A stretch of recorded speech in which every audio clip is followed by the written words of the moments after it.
Good evening, everybody, and welcome to WOR Legacy Division or World, whatever you want to call it. I am here again for what is possibly one of the most iconic tracks on the circuit. That's right, we are at the Silverstone circuit in Great Britain, which was originally an RAF airfield, believe it or not. But I am joined by none other than Callum G again for this one. Callum, welcome along. And yeah, this is going to be a really, really incredible race. I'm certain of it.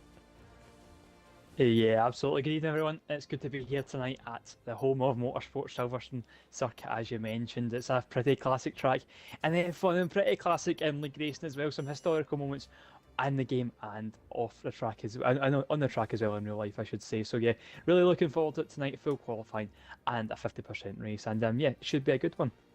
Yeah, it's gonna be fantastic, and we'll talk. I'm certain about how iconic this circuit is, but I think it's one of the only circuits on the calendar where you can go, well, that's Brooklands, that's Woodcote, that's Luffield, that's Copse, that's stuff. Pretty much every point of this circuit, and that it means certain. Surely it's a good track if you know all these things. Yeah, absolutely. Maybe it's our whole bias, or maybe it is just that good of a track. And I think it is probably the latter. It's just got such a historical value to it, and yeah, it's such a rare one where, as you said, there's so many names that you know just kind of off by heart. Like obviously you've got Monza, you know a few, Spa, you maybe know a few, but I think Silverstone, it's like every corner's got such an iconic name and such iconic moments that go along with it. So yeah, I think that just adds to the historic value of this track. And speaking of iconic names, Otis Lawrence is leading the way in the championship. Let's have a look at this standing. I say in the championship, that makes it so bad for FRA, but he has scored so many points for them this season, and he's what is it now? 43 points gap over PSR. That's I don't want to say ridiculous, but that is incredible for FRA. They're doing a wonderful job at the moment, and no small part for down to good old Otis Lawrence. Yeah, absolutely. He has been unbelievable this year, and I just worked out there. Otis Lawrence, our FRA Elite, has scored 74% of FRA's points this year, which is pretty impressive when you put it that way. It's a team's championship, and yeah, that's a lot of points when you really think about it. 137 points. It would, if Otis Lawrence was a team himself, he would be second in the standings, just behind PSR.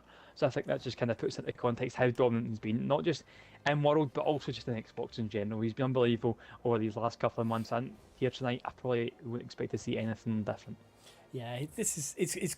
I don't want to say it's great to see because it's a little bit problematic when someone dominates as much as he has. However, there has been times when he gets things wrong, and the likes of Cider, LCR Leopard, the guys here tonight, PSR South, have been able to take advantage of the mistakes he's made.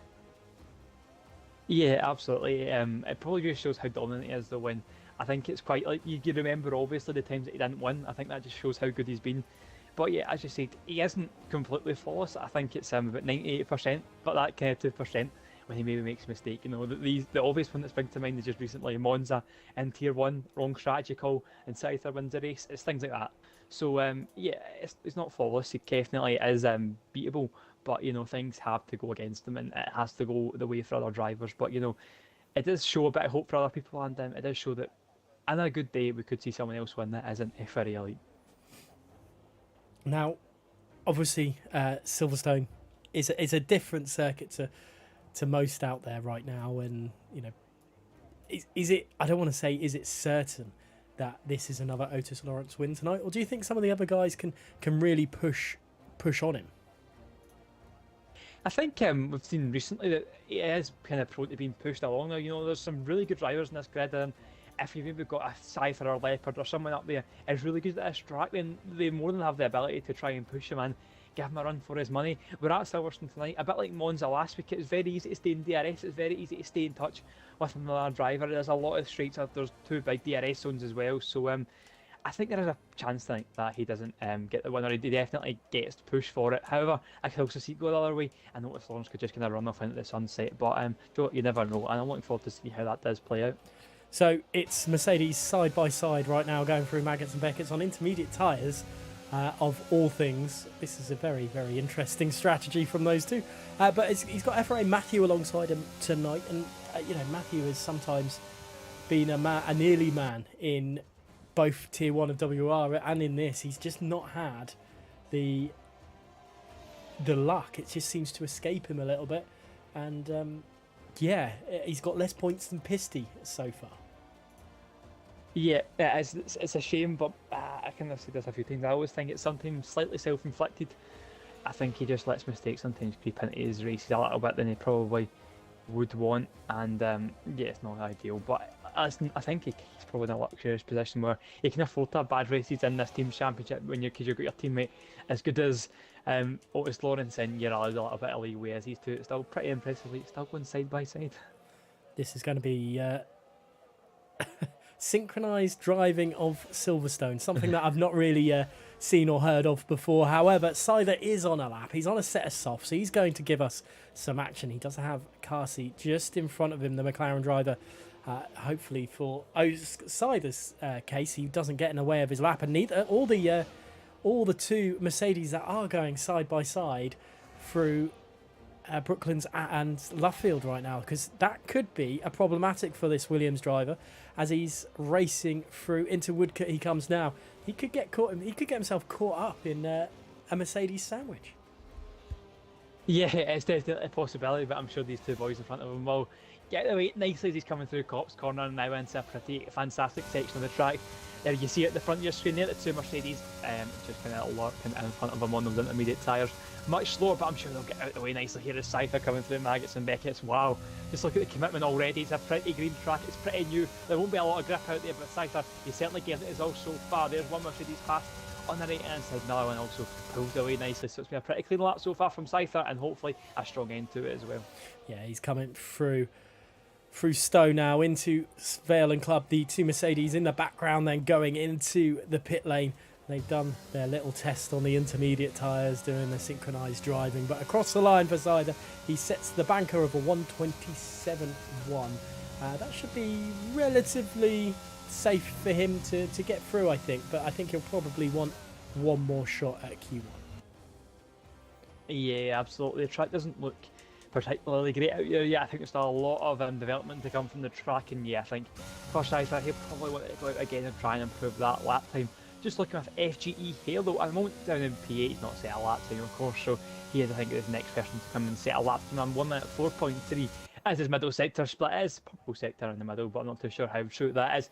Coming into Stowe, and he goes, let's see, 6th gear is nice and tidy from him, not really giving it the almighty push, but he's just keeping it on the track, making sure he can get a valid lap in, and now coming through the final section now through Club Corner he goes. And you'll be looking to try and get at least into the 27s, you would be hoping, but it might not be coming across the line now. It's someone at 28.2, and that's well off the pace when you look at and compare it to that time of Scyther. Yeah, the Aston Martin driver struggling a little bit, and through for the Carsey then is he coming into Maggots and Beckett's. He's going to want to perform quite well. But both these McLaren drivers last week would... Well, they performed quite well, the BRT guys, and then I think it was Carsey that made a mistake at the end of Monza, which cost him big time, but Magician still scored some good points. So there's a lot of hope for this BRT team, I think. Yeah, there is. It's a really good team, BRT, and I think I'm right in saying they did come into this series this series later than the others. I think they took the place of WOR, so yeah, they've been pretty good coming in so far. They're currently sitting 7th in the standings, and that was missing the first 2 rounds. So yeah, they've been really impressive so far. And here tonight again, it's now their 5th race in the series. So yeah, looking forward to see what they can produce tonight. Yeah, Quantum throwing himself into P3. 10 minutes left, or just over 10 minutes left of this Q1 session in WRLD, and well, ET8 Jack deciding that his lap wasn't good enough and he's throwing himself into the pits for it. We could very well have a lap time from Passy, who's just coming into Stowe now, the Alpine driver. Again, looking strong last week, but then another driver, unfortunately, that just had some unfortunate errors, I think is the best way to describe it. Yeah, that can happen sometimes, and it's just kind of the luck of the draw. In the end, but he sets a pretty good lap time there, 0.7, and yeah, it really puts into perspective now how good that time was from Scyther. Much clearer than the rest of the grid. I'm trying to see if there's anyone else coming to the end of the lap. We've got the 2 Mercedes out on track on their out lap. And yeah, at the moment I can't see anyone obviously on at the end of their lap. So through Luffield and Woodcote comes Bart Fraz, or as we know, Bartek Fraser, as he's coming through Cops now and into Maggots and Beckett's. Another driver with a great deal of pace around him when he sets a lap alight. I think it was a few seasons ago in WOR, he won the Austrian Grand Prix, which shook a few people. But a 103.8 is his middle sector, and it didn't seem like it was as smooth as it could be through Maggots and Beckett's. No, it doesn't. Does it? It looks a little bit sensitive, a little bit on the ropes, you could say, and I think that's probably just summarises the track conditions as well. It's going to be completely different, so it'll be in Q3 if Bartek Fraz can get himself. Then let's see what he can do with this lap time now. Coming out the final corner now, something at 27.879, and that puts him on the provisional second row of the grid. His teammate Errol Connor has, well, made a mistake somewhere and ruined his lap. He's invalidated. Bourbon Boy's just about to start his lap time, so let's go on board with someone else who could very well be a little bit further on in the track. Is that going to be one of the Mercedes?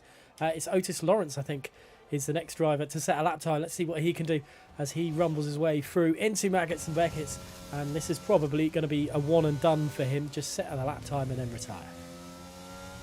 Yeah, just another day at the office, isn't it? Otis Lawrence, it's really impressive that he is in every qualifying session. A 3 flat there, just showing that pretty good sector split time there, just coming into Stowe now. He'll be looking to just keep it nice and tidy and keep it on the track. Good to notice it, just important to notice, I should say, 3 drivers with a qualifying ban as well so far, so that cut-off time might be a little bit slower than you'd expect, and it does give a little bit of leeway to some of these drivers, but a driver that doesn't need leeway is Otis Lawrence as he comes across the line now. It's a 1 minute 26.862 there, and that is him onto the first position. Yeah, that's exactly what I would have wanted, just something to set the world alight a little bit. He might not get through on top of the timing sheet through Q1, but I can't see that being beaten from the cut-off point from Q1. So across the line for his teammate FRA Matthew, it's a 27.2. So PSR Sav throws himself into P3 as well. So this Williams Mercedes duo looking very, very strong. Piccolo then running through on a lap. His teammate is also on he's on an outlap. Sorry, LCR Leopard, and we always speak about Leopard. But I think he had an absolute terrible time in Monza last week, and I think he's still second in the standings.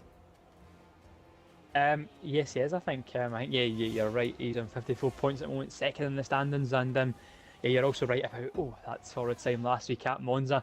It's probably one of the worst I've seen him, Leopard, in the time I've commentated over him, and I think possibly a part to play with that is that he missed the Monday night race at Tier 1, which was also Monza, and I think maybe a slight disadvantage there for him, but yeah, he'll be looking to try and bounce back tonight. He needs it in terms of his drivers and also Shizu's hopes of getting that top 3 spot. Now, into Stowe comes Piccolo. He's got a lot of pressure on his shoulders, especially when you've got a teammate of someone like Leopard standard as well. It's always more difficult to battle your way through and perform consistently. Sometimes you can, and you push the drive away. You look back in real F1, and Danny Ricciardo did exactly that to Vettel in the Red Bull, and then likewise with others as well. But Piccolo putting himself P7 for the time being. Magician is currently P6. Quantum throwing 3 laps on his. Connor's done 2 laps on his. So let's see what I think Carsey's probably the next driver to do something. So let's have a look at Carsey as he comes through Stowe now. The McLaren driver with that new livery that they've got. I've somehow managed to make an update for the livery, but not for other things. Yeah, it's an interesting one, isn't it? But Carsey now coming at the final corner. Our final corner now, I should say, and it's on at 27.7, just sneaking himself into the top 10. Your next man to come across line now, LCR Leopard, the main man for that team, Shizu team, as he's coming through at the final few corners now. He'll be able to probably get in the top 10 to comfortably through, and that's exactly what he's on at 27.372 there, and that puts him in 5th position. So, relatively solid for Leopard. That 27.3, like you mentioned, is just behind the top 2 teams in the world at the moment. This is going to be an interesting one to really set itself alight. I wonder if Passey's just about to start a lap, or is he just finishing it? He's just about to start it.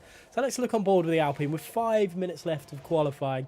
Let's see the Alpine go around this track and see if he can keep himself in this top 10. Obviously, no qualifying times for the bottom 3 on your screen right now. So Andrea, Halo F1 and Jack all have a little bit of hard work to do to get themselves in out of that cut-off point. Sorry, to stay into the top 15. Yeah, that's exactly it. And I think tonight is a night for a lot of these people where you probably think, if you're going to ever get out of Q1, this is the time, because you've got Choco and Finn, 2 VSR drivers, 7 that qualifying ban, and also with Istvan Tamasi, his first race tonight in Legacy Division, but he's also serving a qualifying ban, unfortunately. So these 3 guys, they'll be able to qualify, but it gives a big opportunity for some others, like maybe your Hales, Andrea, Jack, that maybe don't normally see themselves into Q2 to try and get it. Just looking at Passy at the moment now, coming through the middle sector for that ETE team, doing alright this season. You could say 9 points to their name. Probably could be expecting slightly more, but it's a good lap so far from Passy, and he could be looking to get into Q2 for this week at least. Coming into Stone, now he goes, it's 5th gear back up to 6th now for Passy. He's really trying to give it his all now. He probably needs to. That 0.7 is probably just not enough to get himself through into the next round. So yeah, I think a 10th of an improvement here would probably just be enough to see him through into qualifying. So coming out of the curb corner now and through the final corner, he comes across the line. It's 27.507. That's P9, and I think that's probably going to be enough for the Alpine. And his teammate just pips him to P9, so they're 9th and 10th respectively now, the ETE guys. So that's going to be interesting. Sav retires. He thinks he's done enough. Halo has invalidated his lap time. So let's go on board with the Alfa Romeo of ET8 Jack, who's in a little bit of danger zone right now. 3 minutes 20 remaining in qualifying, and he's just about to start his lap time. I think there might be other drivers setting as well. I think Carsi threw himself up into P8 with all this as well. So lots of drivers showing that they can throw a few good lap times in, but no one's really touched the lap time of Otis Lawrence and really Cyther, since he was really early doors. Yeah, 2 very impressive lap times there, and it's slightly just a world ahead of him at the moment. Just looking ETA Jack at the moment now, not a lap time to his name. He's not got a delta to go off of, so yeah, an improvement here, a lap time here is necessary to see himself going to this next qualifying round. As I mentioned earlier, it is a big missed opportunity if you're not seeing yourself into Q2 tonight. Only 2 drivers get eliminated that are actually getting to participate in qualifying. So yeah, a real missed opportunity here for these guys if they don't get to sell lap time there. Oh, it's a bit of a moment there for Jack. Just really showed how much he's pushed, and I think he's backed off there. And yeah, he's seen enough on that lap time, and he's going to look to go and try and go again.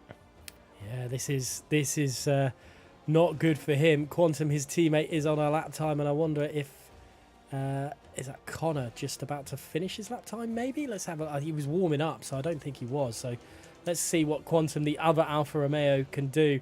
It looks like it's going to be Alpha, and Aston fighting to stay in for Q2 right now, and that is going to be very, very interesting to see if any of these drivers have what it takes, or will show more nerves and actually bottle it. Yep, that's a key part, isn't it? Just holding your nerves, trying to make sure that you get a good lap in, because it's very easy to have good practice times and build the good laps, but delivering on the day, it's a big part of it, and a big part to how you do success in leagues like this.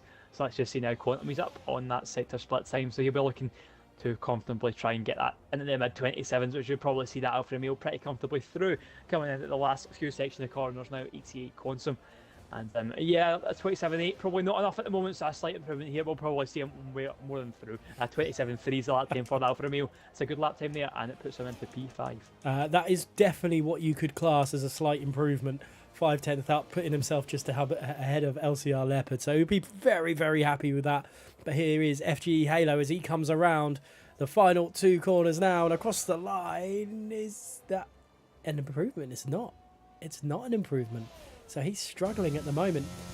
Who is the next guy to set a lap time?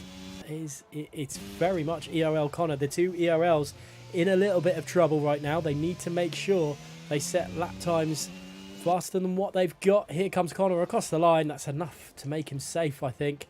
And I think that could be Jack through the last few corners now too. Yeah, that is it. See what Jack can do now as he comes across the line. That is P13, not bad there. The next ERL driver as well, Bartek Fraz, he's coming out the final corner. Can he get himself into that top 15? And he can. At the moment, he is out. He's 16 seconds left on the clock. And by the looks of the way his car is going, it looks like Bartek Fraz is out of qualifying. Yeah, that is not good. 8 seconds left, so these guys do have another chance. If they really going to push, I think Halo is pushing.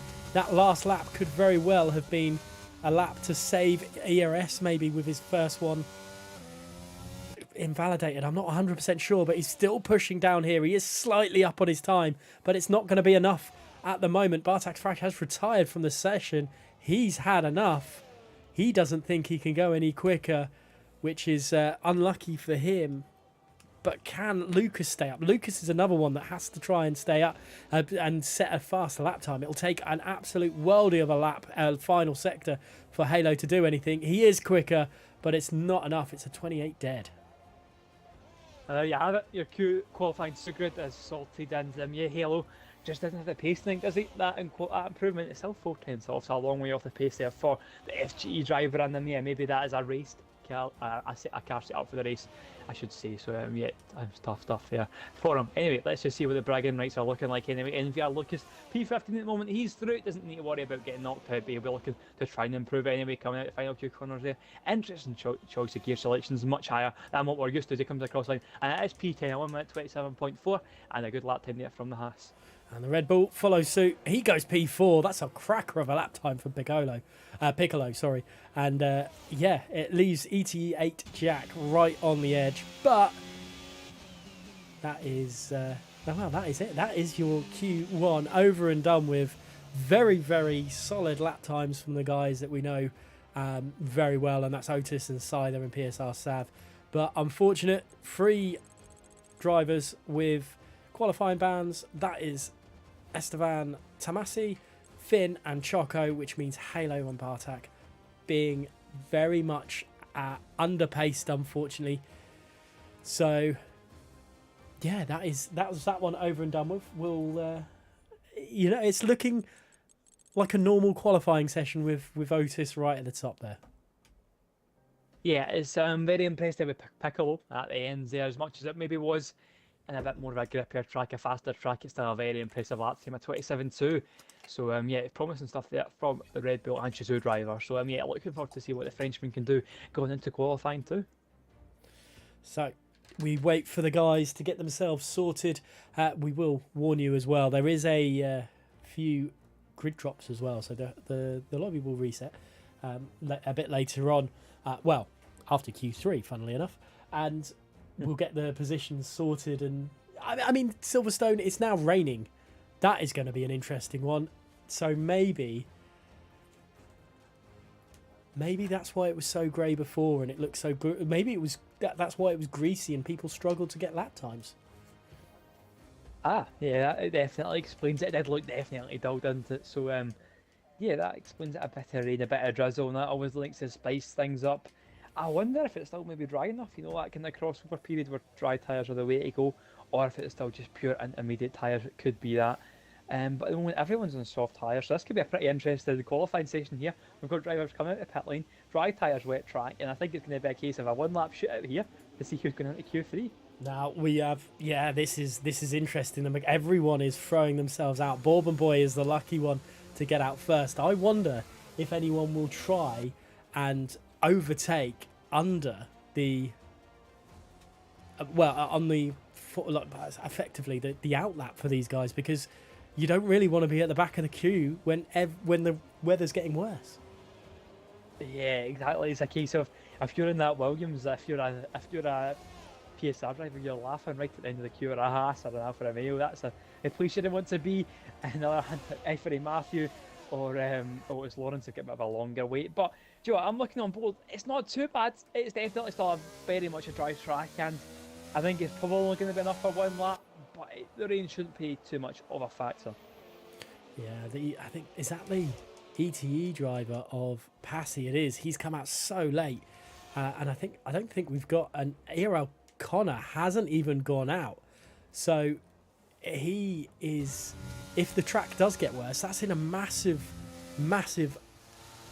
mistake, I guess, from him, and he's probably out of Q2. Yeah, maybe Connor's that to the toilet, or he's got technical issues, because I think if he's there and everything's fit and fighting well, and he's probably out there, isn't, so I don't see why you wouldn't be out there. But yeah, it's interesting anyway. But the man in prime position anyway is Bourbon Boy. He's got a huge gap to everyone else. He doesn't need to worry about traffic. He's first one to cross the line, and yeah, it's a great opportunity here for Bourbon Boy to set the quickest lap time of this session. So he's going to be the first one. Aston Martin driver.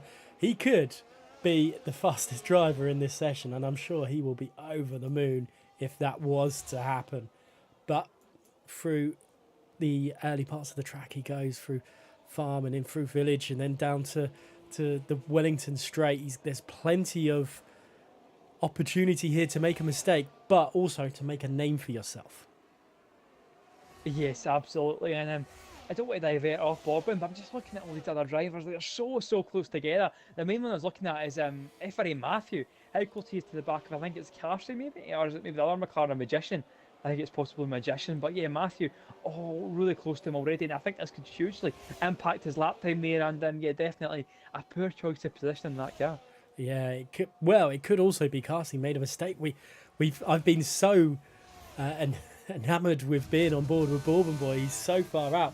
He's gonna be the one to beat because the rain does look like it's coming down a little bit harder. There's a bit of slippiness coming from some of these drivers, which, from Bourbon Boy's point of view, which could mean everyone else is struggling a little bit. I think that could be Quantum behind him, and then the Haas driver of Lucas in real good positions, like you mentioned earlier, and they could get themselves in a really good lap time, and especially with the likes of Matthew and Magician. Oh, not Magician. Sorry. A resident leader, Otis, being caught in traffic. Yeah, absolutely. Well, there you have it. Time's coming in now. It's Otis Lawrence still going quickest. FRA Matthew down in P6. You've got Bourbon Boy who went out first, out up in P2, so you can just show the advantage that's had. Magician failed to set a lap time. Piccolo in a wall, but also in P11 at the moment as well. You might just think that could be his qualifying over. Connor as well, he just came out, so he's about to start his lap. And yeah, it's all coming across the line there at once. Everything happening at once here. And I'd like to think, I think that possibly could be your Q3 grid sorted. Yeah, that's mental. Magician must be kicking himself. The rain is coming down harder, but Bourbon Boy up in P3. I bet he's over the moon with that. Leopard throwing in a great lap time, considering he was further down the grid as well. ERL Connor, I wonder what his thoughts are, and having a mistake from that. That is really problematic for the AlphaTauri driver, but he's still going to give it a go. He's still going to give it a push. And I will go on board with Piccolo and see what sort of damage is on that Red Bull, because I didn't see a crash, but I also can't really see a front wing on the front of that Red Bull. Yeah, that's not ideal for Piccolo, was it? Yeah, our qualifying as well used to double his misery. And just looking at Magician at the moment, I think he will be the first one out of the two to set a lap time now.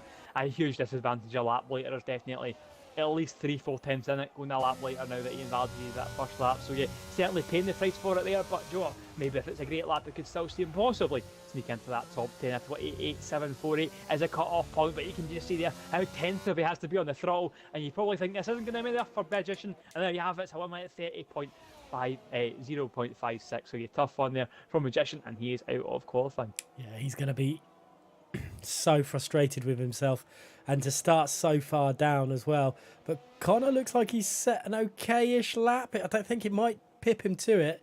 He has. It's a 29.5. So starting P15 for Magician, he's going to be so frustrated, so angry. Carsey did another lap for some unknown reason. Maybe just to see what sort of lap time was the difference between him and his semi-wet run and a bit more wet run.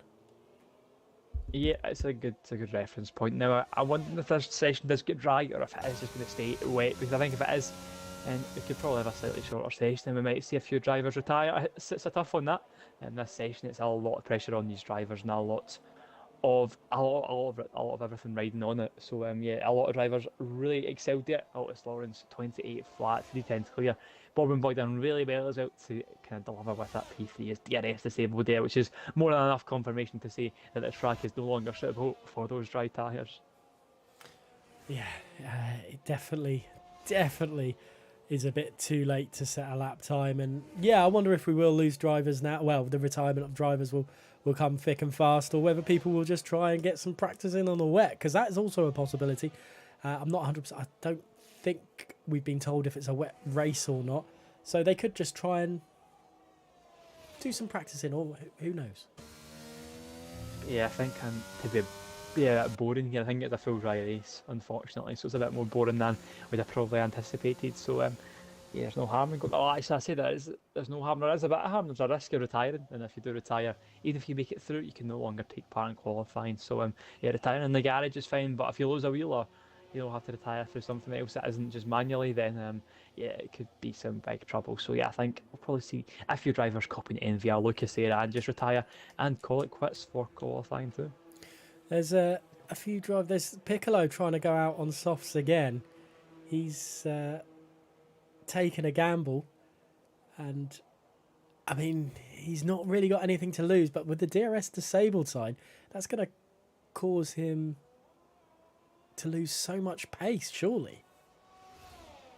Yeah, it's definitely there's no one near dry as now, unfortunately. Even if you try and go out, even if you set the best lap of your life, you're going to be seconds off it, unfortunately. So yeah, it's tough stuff, and yeah, it's an A for effort, but unfortunately, it'll be nowhere near quick enough to see himself through into qualifying soon.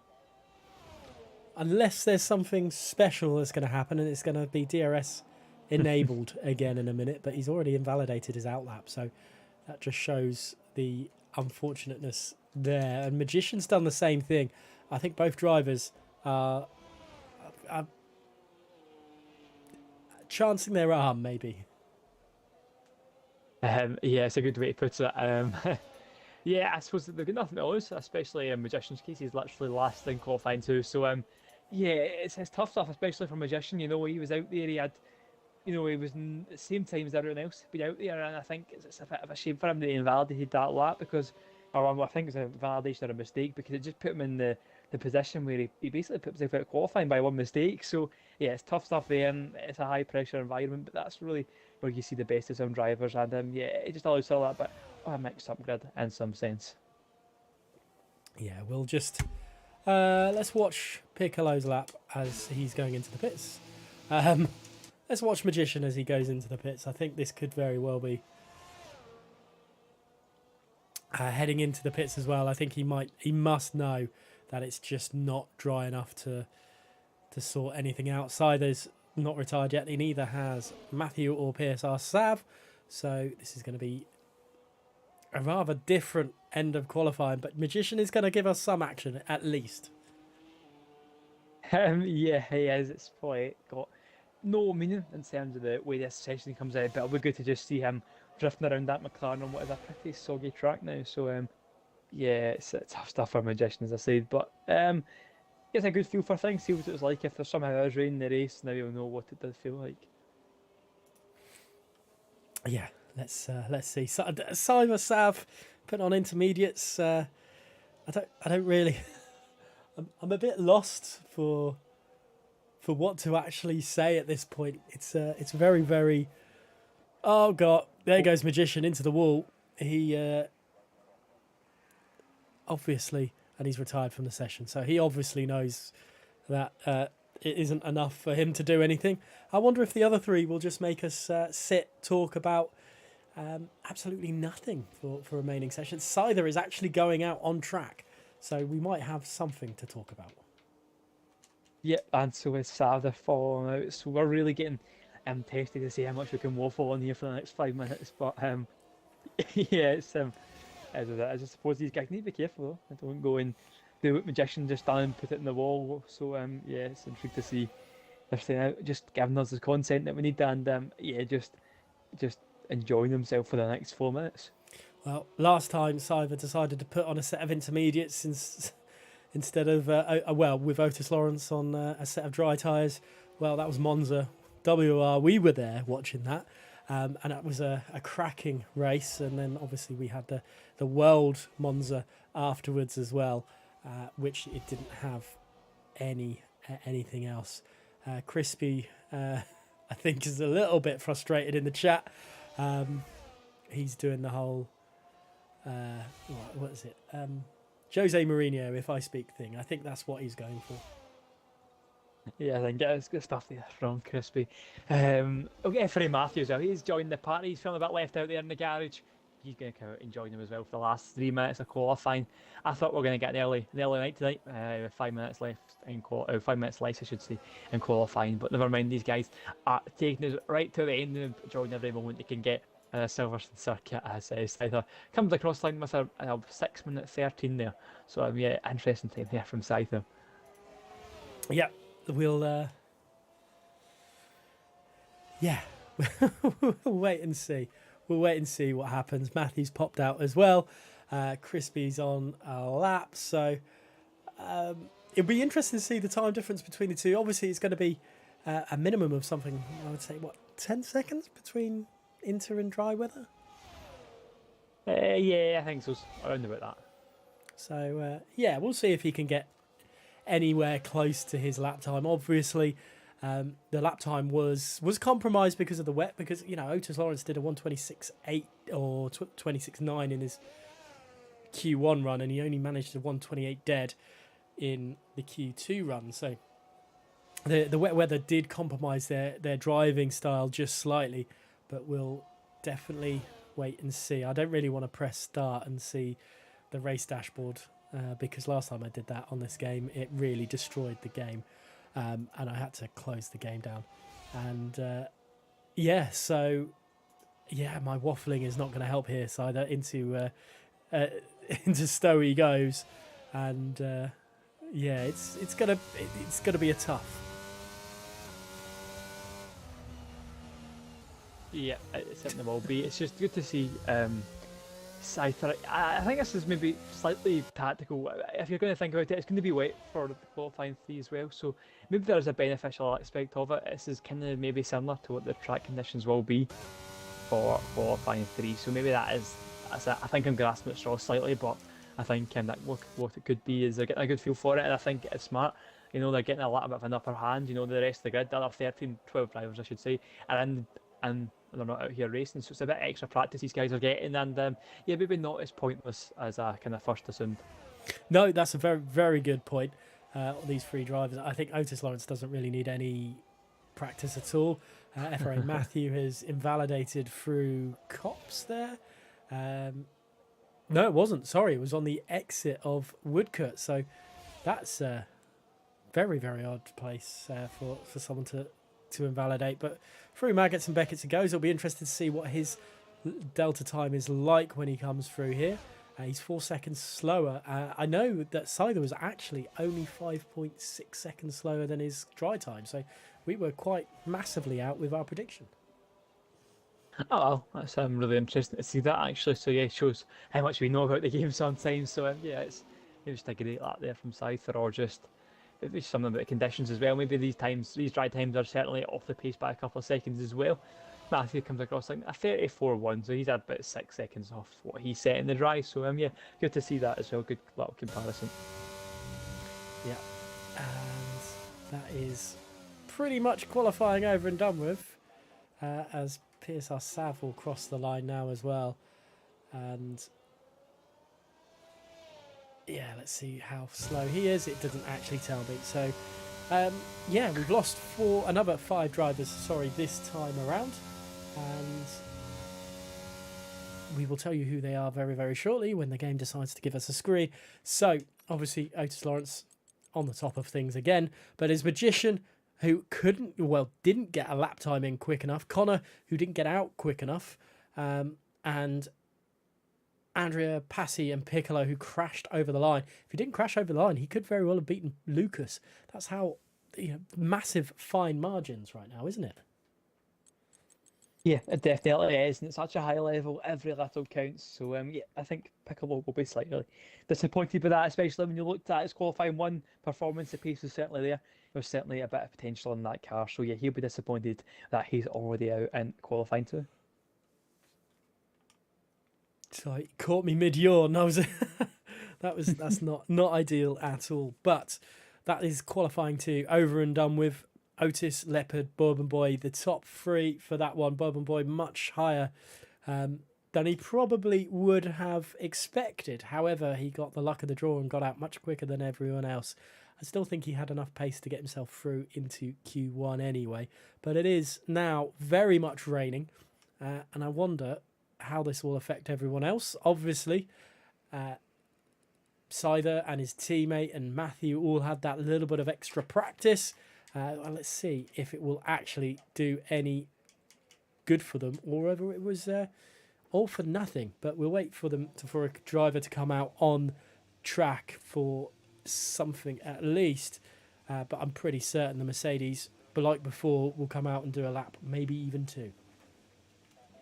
Yeah, absolutely. And I think it's going to be interesting now because the wet weather is a bit of an equaliser slightly. I think it relies a bit more on just kind of your raw ability, raw talent around this track because I would imagine about 95% of your practice is going to be dry. So you're maybe do a couple of laps in the wet, maybe a bit of time trial before the lobby opens, maybe 1 or 2 sessions. But other than that, it's very limited because the odds are pretty low. You know, it's not that common you see a wet race. So it'll be interesting to see kind of what drivers kind of excel the most in the wet weather conditions because it's not something that you do see often. So yeah, it definitely does open up the opportunity for a few drivers you wouldn't normally see at the top to try and get and sneak about in that top few positions. Yeah, the ET8 guys very much in an opportunity to do something special here, as well as MVR Lucas and Carsey.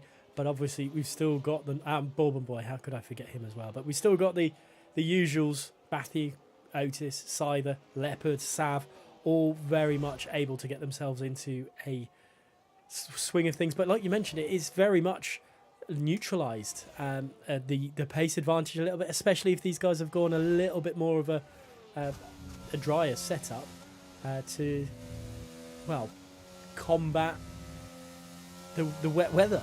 Oh, well, the mixed conditions, sorry. Yeah, that's it. And I think it probably will be, yeah, we're interested to see it gives that opportunity for a few people to prioritise qualifying more by going for that wet weather setup. We know it's a full dry race, so how many people in this grid will be thinking of the race? I think it would be a lot. However, you could see a few people going for that wet, and yeah, I'll be intriguing to see how that does play out. Cypher is the first man to come across line to start his lap, I think. So yeah, it'll be good to see how he gets on with his first flying lap of the session. Scyther, we know, very, very good in the wet. We've seen it many, many times before. But the Williams driver through the first sector, or through into the first sector, and fighting his way through farm right now. And it's looking quite tidy at the moment for the Williams driver. Scyther's looking quite strong, and as he usually is, he's always got an air of confidence about him. Probably not as much confidence as Otis Lawrence, but he's still probably one of the best on the console. Oh yes, absolutely. And I think if you take away Otis Lawrence this year, everyone's thinking, "Wow, this Scyther guy's the real deal." But unfortunately, he just came at the wrong time. He's been so impressive this year. You know, I say this quite a lot every time I commentate over Scyther, but his improvement has been so underrated. You know, this time last year, 6-7 months ago, he was in tier 2. You know, when he was racing in tier 2, he didn't even win tier 2. He came second or third in tier 2.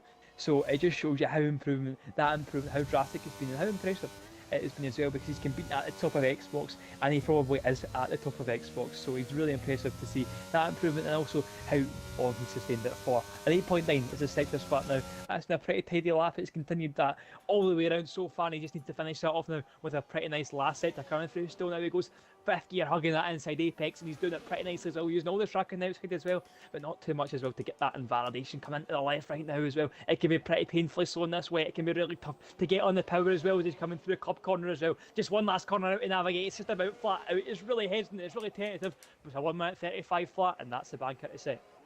It felt like Sav was possibly going a bit quicker, but he's actually been a little bit slower. Some of the other drivers coming through now. There's Carsey, the two Mercedes, and there's Otis Lawrence setting the lap time of a 34.9, just quicker than Scyther, but across the line for Matthew, and it's only a 35.6. So which one of the Quantum guys, not Quantum guys, the ET8 guys, is coming through the final two corners now, and Quantum puts himself P4 with LCR Leopard across the line. It looks like it's a little bit of a squiffy end of a lap for Leopard there, only managing a 35.4. So Scyther really has put Otis Lawrence he's a lot closer in the wet than he was in the dry. Yeah, absolutely, really impressive lap time from him there. Just look at each Jack. 88 Jack, I should say, sorry, into P at 36, a little bit off the pace there for the Alfa Romeo. Envia Lucas in the Haas, he's the last one to set a lap other than Bourbon Boy. Oh, he's nearly drifting across that final corner now to 37.2, and yeah, it really highlighted his struggles there through that last few sections of corner. And Bourbon Boy, let's see what he can do. And I wonder if the conditions are getting worse for these guys, because the lap times are getting worse as they come through. And that's no disrespect to the ones that are finished later, but Bourbon Boy are 1:45. So I think that's not exactly truth to it. But Sider going for a second lap time. He's looking to try and beat Otis Lawrence at the moment. There's a McLaren who's made a complete mess of something in the background. Sider's quicker, but he's not quicker than Otis Lawrence. And Sav, again, a quicker lap time, but not quicker than anyone around him at the moment. Otis Lawrence then does a 34.4, just stamping his authority on the grid. Yeah, blown out the park there with that lap time as Matthew coming across line. Now, a huge moment there. Cost him a bit of lap time, but it's still P5, a 35.3 to the name of the Mercedes driver. Leopard throws himself into the pits. He knows he's not going to go any quicker. It's 88 Jack, sorry. So he comes through Stowe now. Turn 15 on the track. There's still 3 more corners for him to navigate. There isn't, because he's going into the pits. MVR Lucas is gone slow. I wonder if Bourbon Boy will start to do anything, because he's 8/10 slower than his previous lap in the first sector, but he's still got 2 sectors to go, and we don't know where he made his mistake last time round. It's a 1:10, so he's quicker in sector 2 than he was before. So this could be a little bit of a better lap time for the Aston Martin driver.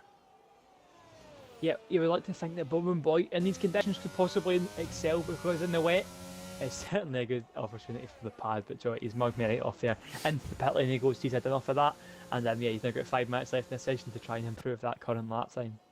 Yeah, these other guys putting on I'm guessing they're going to put fresh intermediates on, because you don't really want to go out on scrub tyres, or do you? With it being wet, does the scrub tyre effect negate, because they're not going to overheat as much?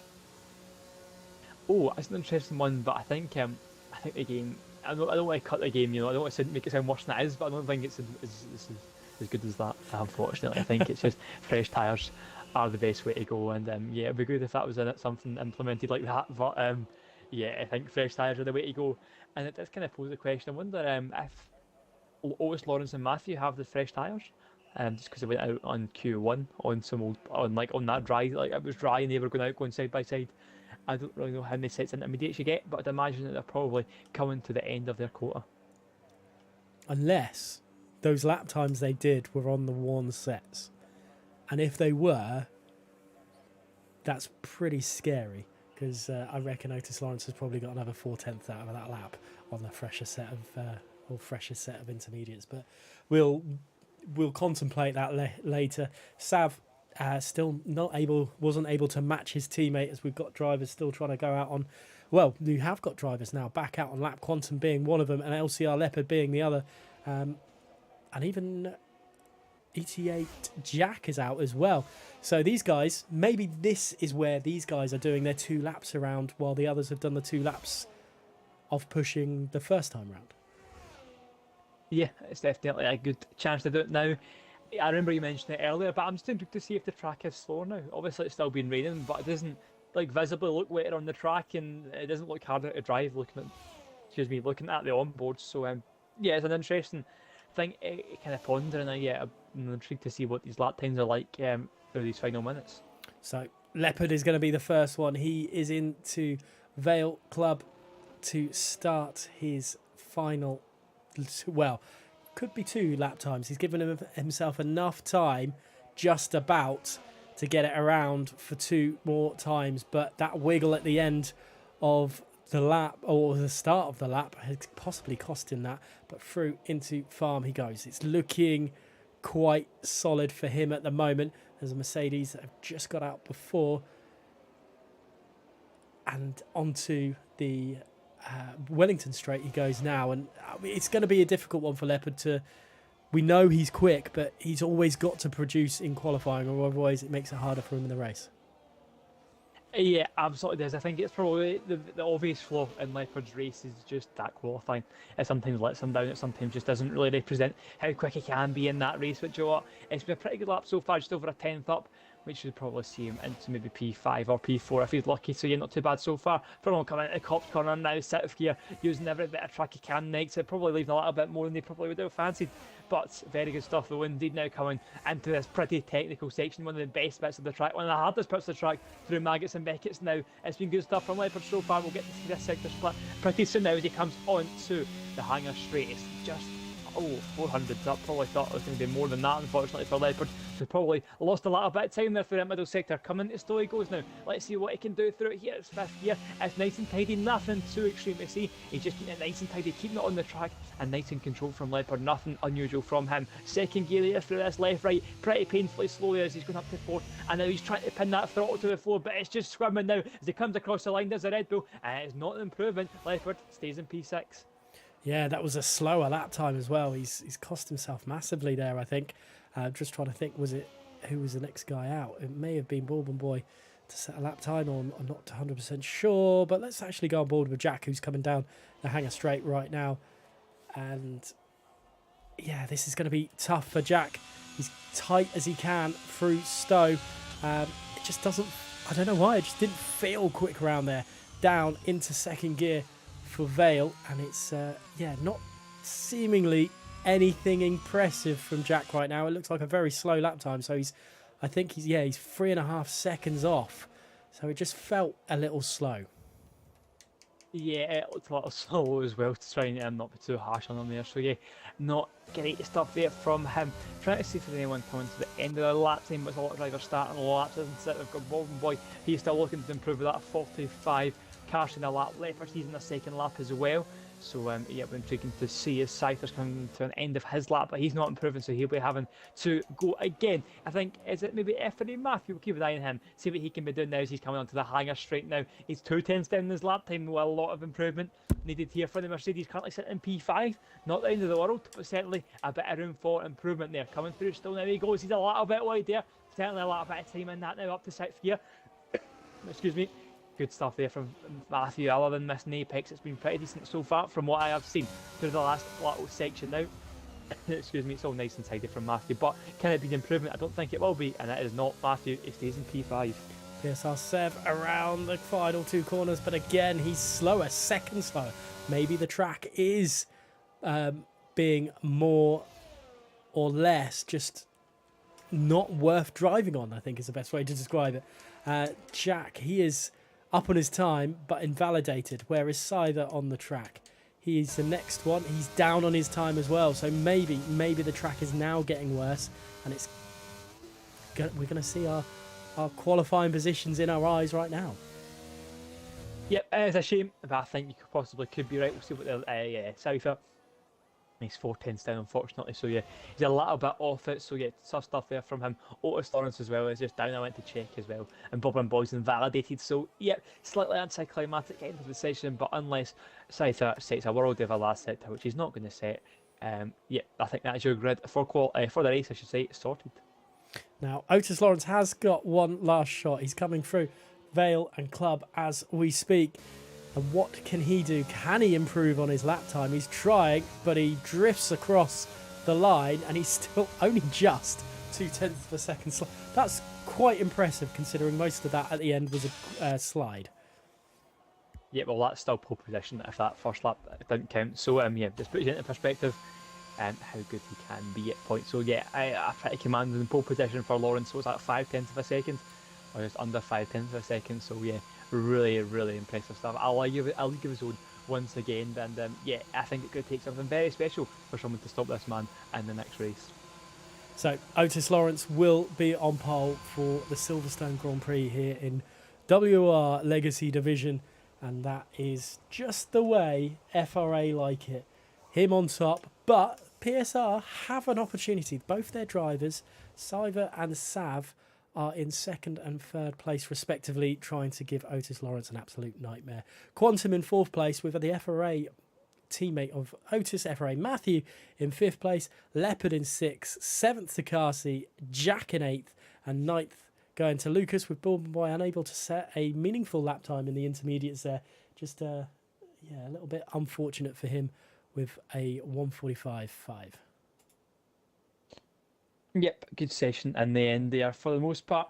the rain always like had a little bit of spice and actually spread the grid out more than I probably would have thought. 11 seconds from top to bottom, but 3 seconds if you don't include Bourbon Boy there. So yeah, pretty interesting session and a pretty interesting grid for this race.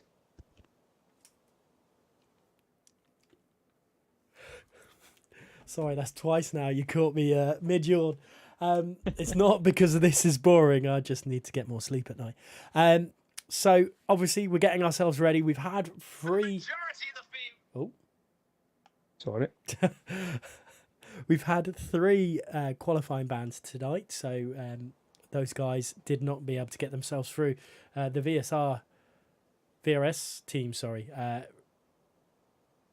They both their drivers with the qualifying ban, so generally pretty quick as well, and they're not there. So top 10, which is why we've seen the likes of some of the others in there. So it's great to see some different effectively some different players getting some recognition that probably they deserve.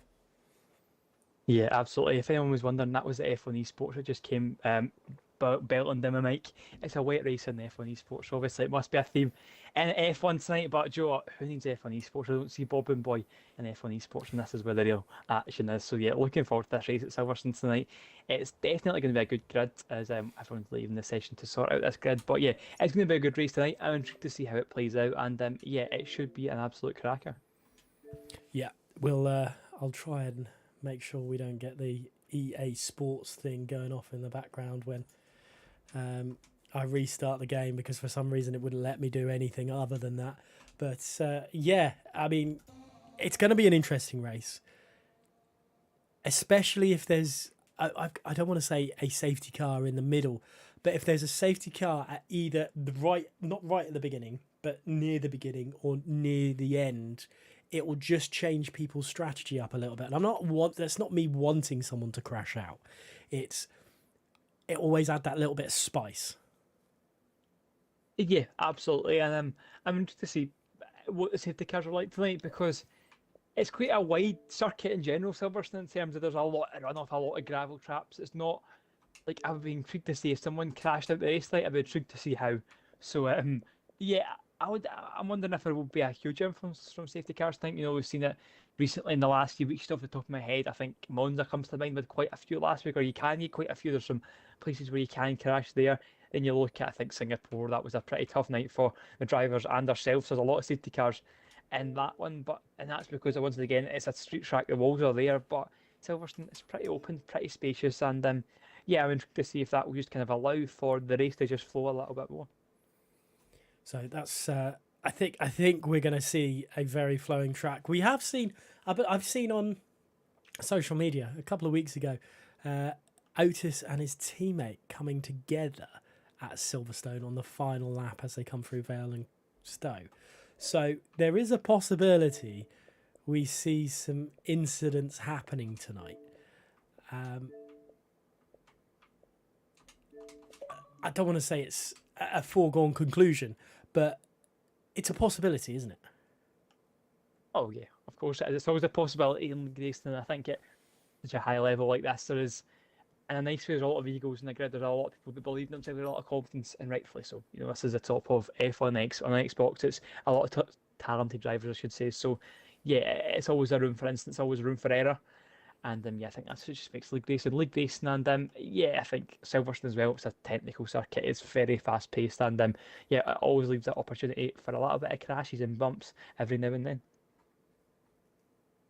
Now, I'm just gonna throw the actual standings back up, and just remind everyone that obviously FRA is leading the way in this championship, thanks quite massively to FRA Elite. PSR then, they both Scythe and Levy producing some good point scoring finishing for them, but obviously VSR having some good point scoring with Akos and Jack. But really, I think the best newcomer, I think, coming into here is the BRT of Magician, because relatively unknown, but he's showing that he's got some pace. And I think Monza last week, he was really, really quick and causing a bit of issues or thoughts to the back of some of the more established drivers, thinking we've got someone else to worry about here. Yeah, do absolutely. I think BRT have been very good these last few weeks, and yeah, it's just showing. It's just been showing in the last few weeks. You know, there's been good results for them as a team and as individuals as well. And Magician finds himself, I think, is at fifth in the drivers, or sixth, I should say, sorry, in the driver standings. I've got a slightly older version of the standings for drivers, so not completely up to date. But yeah, BRT have been impressive as a team. I think Magician probably the standout one. I think he's probably getting. I think he's actually had all the points so far, but yeah, it's good to see them coming in late. They weren't actually a team that qualified in the top 10, but they got their chance now, and they're certainly delivering on that opportunity. They certainly are, but and that's at the end of the day, that's all you want. You know, you just want someone to, you know, take the chance when they can, and that's what BRT has done quite correctly as well. So it'll be interesting to see how they can keep this up through the season as well. But plenty of time left for anyone in this legacy division to prove themselves. Yeah, certainly. It's a long season. Still, you know, I think are we at a halfway point tonight? I think it possibly could be the halfway point tonight. So yeah, it just shows you there's such a long way to go. If you think of the amount of things that happened earlier on in the season, you've still got that to go again in the second half if we're here yet. So yeah, it's such a long season. If you think you've had a bad start, there's more than enough opportunity now to try and come to the end of the season and try and then end it on a high. Definitely. Well, I'm just trying to. I don't think the calendar has changed, so let's have. I say that, and it's not even showing up on the screen for some incredibly annoying reason. Let's try that again. This is the calendar for WRLD. So after Britain, it is Austria. So Austria is a we've had some incredible racing in Austria in the past in WOR and even in real life as well. It's such a short track, but it can be so snappy as well. And I mean, think back to last night in the F1 esports. Someone who's been a champion in WOR took his first victory there last night. Yeah, it was good to see Ron Hadley wasn't straight out of Xbox, and yeah, definitely competing with the big guns there in esports. But yeah, on to Austria, it's a very good track. It's a very good calendar. You know, I'm just looking at it now. Austria, Imola, Belgium, USA. They're the kind of upcoming tracks. It's just all very good tracks. It's a great calendar, I must say. So yeah, really looking forward to Austria. It's always going to produce you some pretty good racing, and yeah, certainly looking forward to that one when it comes around. So yeah, that's not too far away, but we have got the simple matter of Silverstone to go through, and that is tonight. That is going to be happening very, very shortly. We're just waiting for the lobby to get itself sorted and ready, and what have you, to make you have 26 laps of pure mentalness. I'm just going to go with mentalness, a very uninspired word, but I'm sure these guys are going to have an incredible race, and I can't wait to see how the two guys in second and third place, the two Williams drivers, really give Otis Lawrence a run for their money. Siler and Sav both have a lot of work to do, but I think they've got the opportunity to cause him problems tonight. Yeah, they always do. I think it's never a guaranteed one for Lawrence. I think the odds are always with him, and I think it's always a very likely possibility. But you know, it's always a chance for Scyther and the other guys behind him to try and give him a run for his money, and I think that's what we'll see tonight. I think it's a huge thing for Scyther's race to stay in that 1 second gap, that DRS zone. You could say, because that is a huge part of him staying with him. Because even if he's slower than Lawrence, just being there in that DRS, it can just drag him along. It can provide him that chance, at least be there and try and capitalise on a mistake or possibly go for it at the end of the race. So yeah, that's a huge part of today's race.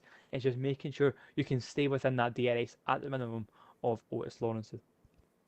And we've seen time and time again that it is those two that pull away because they've just got that so much pace around them as well. And I think moving to tier 1 of WOR. Those two pulled away within 2 laps and really had a good couple of laps of battling, and then other things happened which mean we lost a little bit of that action. But I mean, even in here last week in Monza, it was a very, very solid battle throughout the grid.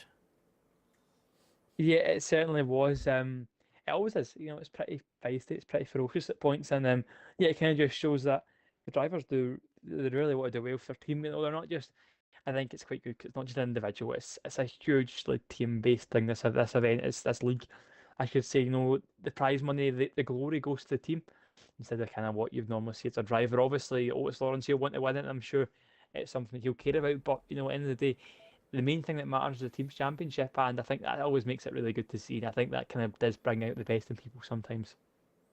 I wonder how the money would be split at FRA. Anyway, we can only imagine. No, Otis is definitely on top of the world right now. Pun intended on that in there as well.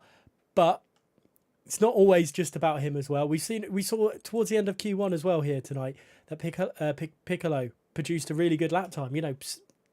Up there with some of the best we saw in Q1. Yes, it was quite late on in the session, but you know what? To be somewhere, you have to put yourself on the map, and that's exactly what he's done. Yeah, absolutely. I have to agree with that. As it looks like we are readying up now, so it'll be good to get going now and getting our teeth into this race, because I think as we've been building it up, I think it should be a good race tonight. Now, I will just quickly ask you one question. Is it going to be an Otis win? I'm going to say yes, unfortunately. I think it will be an Otis win. Okie doke. There we go. There we have it. That's your take on it straight away. And to be honest, I am very much on your side for that one. For tonight, though, very, very, very close to Silverstone's WRLD as Quantum left the session. That's not ideal at all. Yeah, close to the start of this British Grand Prix. Just as a reminder, it's 26 laps. The circuit length is just under 6 kilometers long.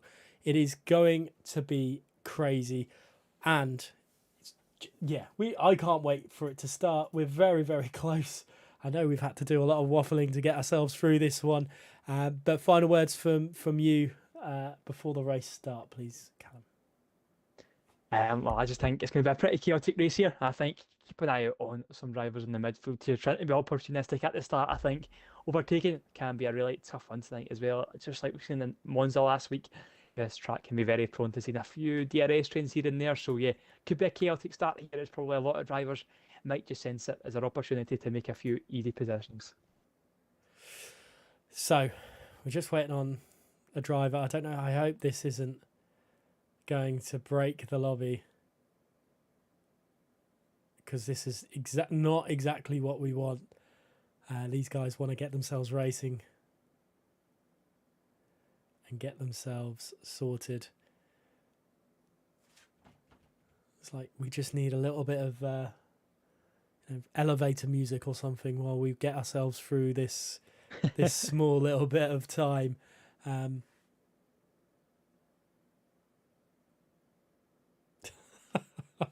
Tell you what, let's put the WR music on in the background while we wait. That seems like the most logical thing to do. I mean, while we're still waiting, what's your plans for the weekend? We've got a Motherwell game tomorrow. Motherwell Rangers, huge game that. And yeah, other than that, it's a pretty calm weekend. So yeah, fair. I mean, I've got a COVID jab, so you know. Well, is that the fourth one? Third one. I am really late to the party. Third one. But I'm going to Spain next week, so I need a third one before I go. Anyway, enough about that. Let's get ourselves back, and Carsey's left the session, so I think that's the cue to get themselves started. But we're waiting just to make sure to get everything sorted, and I'm going to stop reading the chat in the Discord because yeah, Anyway, enough about that. Callum, tell us your favourite track on the F1 calendar while we're still waiting. Oh, I like this one. I don't actually know if I've got a favourite. I think in terms of league racing, I quite like your review on Saudi Arabia. I think it's pretty good. Maybe it's new. Maybe it's just because we're biased, but I think it's quite good for a street track. Maybe not got the characteristics and it's nothing iconic about it, but it's just pretty mental. It provides pretty good racing in real life and in a game as well. So yeah, I think Saudi Arabia probably my favourite. Fair enough. Fair enough. I think as league racing go, it doesn't get raced that much anymore. But I'm a massive fan of Hungary. I love that track. Ooh. Yeah, and Hungary and Brazil are probably my two. And in going back into my league racing days, which are long gone, I've had my most wins on both of those. I've had 4 wins apiece on those tracks. So they're my most favoured tracks, but possibly a little bit biased. Yeah, that's interesting. Joe, I don't know if this is maybe a poor take, but I miss Monaco slightly on league racing calendars. Maybe it's just because I don't race as much. I don't get to experience the pain of it, but I think it's quite unique. I'm quite a for Monaco person. I think you don't get that experience anywhere else. So yeah, I would love to see I love it in real life. I think it should stay for a start. But I think in league racing, just stick a Monaco in every now and then. I think it's so different to everything you get everywhere else. I think yeah, it can't do no harm for the most part. Yeah, and I miss Malaysia as well. Definitely miss Yeah. Malaysia. I love that track. Yeah, that's a good one as well. I think Hockenheim as well. I think everyone misses that one. That was a good track. Real life league racing, both of them. Two iconic tracks right there. I remember a while ago we had like the leaks about the possible like chances of like these tracks coming back, and then at most part we've just had China so far, China and Portimao. So yeah, slightly underwhelming so far. But yeah, it would make my day whenever we get Malaysia back in an F1 game because that is yeah, one amazing track right there. So I'm just reading in the Discord. I knew I said I'd stop, but I'm hopeful for this race to start. I'm hopeful, Uh-oh. but I'm also To restart. I feel like at this point we do need a we'll be right back screen just to get this sort of things done and dusted. I can't believe you just put that in the chat. So we'll get back on to talking about other things and yeah, I mean, I try to think what else to ask you. What's your favourite race been then in real F1? Let's just do a Q&A. Oh wow, that's a good one. I'm going to be like really biased, and I would just say when I went to Silverstone in 2021, and my first ever F1 race. However, I'm a huge Max fan, and sitting in the national pit straight before cops, it wasn't ideal. It was a great view of my favourite driver getting punted out the race, unfortunately. But yeah, that's quite a good experience. So Silverstone 2021 would be my best race to watch. What is yours? I'm interested to hear what yours is. Well, I mean, you know what? I'm a quite a big Jenson Button fan. When he was racing, so Canada is always up there. I remember watching that one. It was a very long slog to watch, but you know what? I'm going even further back in time, and it would be a Suzuka race, either when Damon Hill won it or when Michael Schumacher won it in the wet, because both of those races are absolutely incredible. No, sorry, it was Japan in '96 for Damon Hill, and '95 for Damon Hill, I think it was, and in was it '96 Spain for Michael Schumacher? Just absolute, I can't even remember him anymore. But it was just sheer rain mastery from the both of them, and that's all you kind of want in those sort of races. Dude, I didn't actually know the races were as good as you thought. That's pretty good knowledge. I'm well impressed there. And I like the Canada one. That's a good shout. I was quite young at the time of 2011, so I never got to watch it live. It was past my bedtime then, so it actually was well past my bedtime. So I had to not stay off everything. I was pretty young, so I wasn't on social media. But go home from school, then watch it, and then yeah, it's good to like just after school sit and watch the race. So Yeah, I've got quite funny memories of Canada 2011, but yeah, certainly a classic and certainly one that's probably going to be in the history books for quite a long time. Yeah, it just shows really how old I am. But neither here nor there. We're just waiting for lobby restart number two. Um, yeah, we'll just continue to see what happens through all this. And speaking about favorite races for real F1, what about favorite drivers in esports? Oh, as in like the actual F1 esports Yeah, or just in league racing in general? Um, do you know what? I'll be probably slightly biased. I like Lucas Blakely because he's Scottish. I think he's a good one. But I also I like John Evans. He's a good mate of mine when he's in Xbox as well. So yeah, it's good to see him as well doing. I want to say well, he's been pretty underwhelming these three events. I'm just trying to see where he is at the moment. He's P19, so yeah, it's been a tough night for John so far. But yeah, so they two I'm looking to hopefully they can do well this year. And yeah, Lucas Blakely in esports just as we just talk transfer over to esports talk. Lucas Blakely, wow, he's been unbelievable this year and probably the favourite for the title. Would you agree with that? yeah, I think you're right. I don't think Yano is going to be able to catch him. I don't think Ron Haar's got enough points. Brendan Lee is not really a championship battler anymore. He's a good esports driver, but he's just not there around anymore. Danny Moreno's great. Freddie Radmet. Oh goodness, I can't even say his name. That's how bad it is. Um, Freddie Rasmussen. There we go. Get it in the end. I think he's always going to be. I think the phrase goes, "Always the bridesmaid, never the bride." So he's always going to be there or thereabouts, but never getting the title. I think he's so unlucky, and it's a shame because I think eventually one day he will look back and go, I deserved one of those titles. Yeah, he's like a nearly man, isn't he? He's always there, but just it's never quite enough. Um, yeah, so it's definitely an interesting point. And I think I was just speaking to a few friends the other day, and they said that it'd be more likely that Ronha won the championship than Jan Opmeer. I thought that was quite an interesting viewpoint, and do you know what, they're probably not wrong. I think Ron has been so impressive this year, and it's amazing to see. I think he was in Xbox this time last year, league racing, and leagues kind of similar to this, like WOR, where he was in WOR. So Yeah. it just shows that how impressive that really was, and it kind of tees up Otis Lawrence as well. It's similar dominance. If anything, Lawrence is more dominant. Obviously, he's a bit too young at the moment to do esports, but give it a few years. When Otis Lawrence is old enough, I am really excited to see what he can bring to esports because, yeah, I think he is a serious talent for the future. You know what? I was lucky enough to commentate on Ron Har in Tier 1 of Xbox and saw his him win his championship. He was ridiculous. I see very similar strength.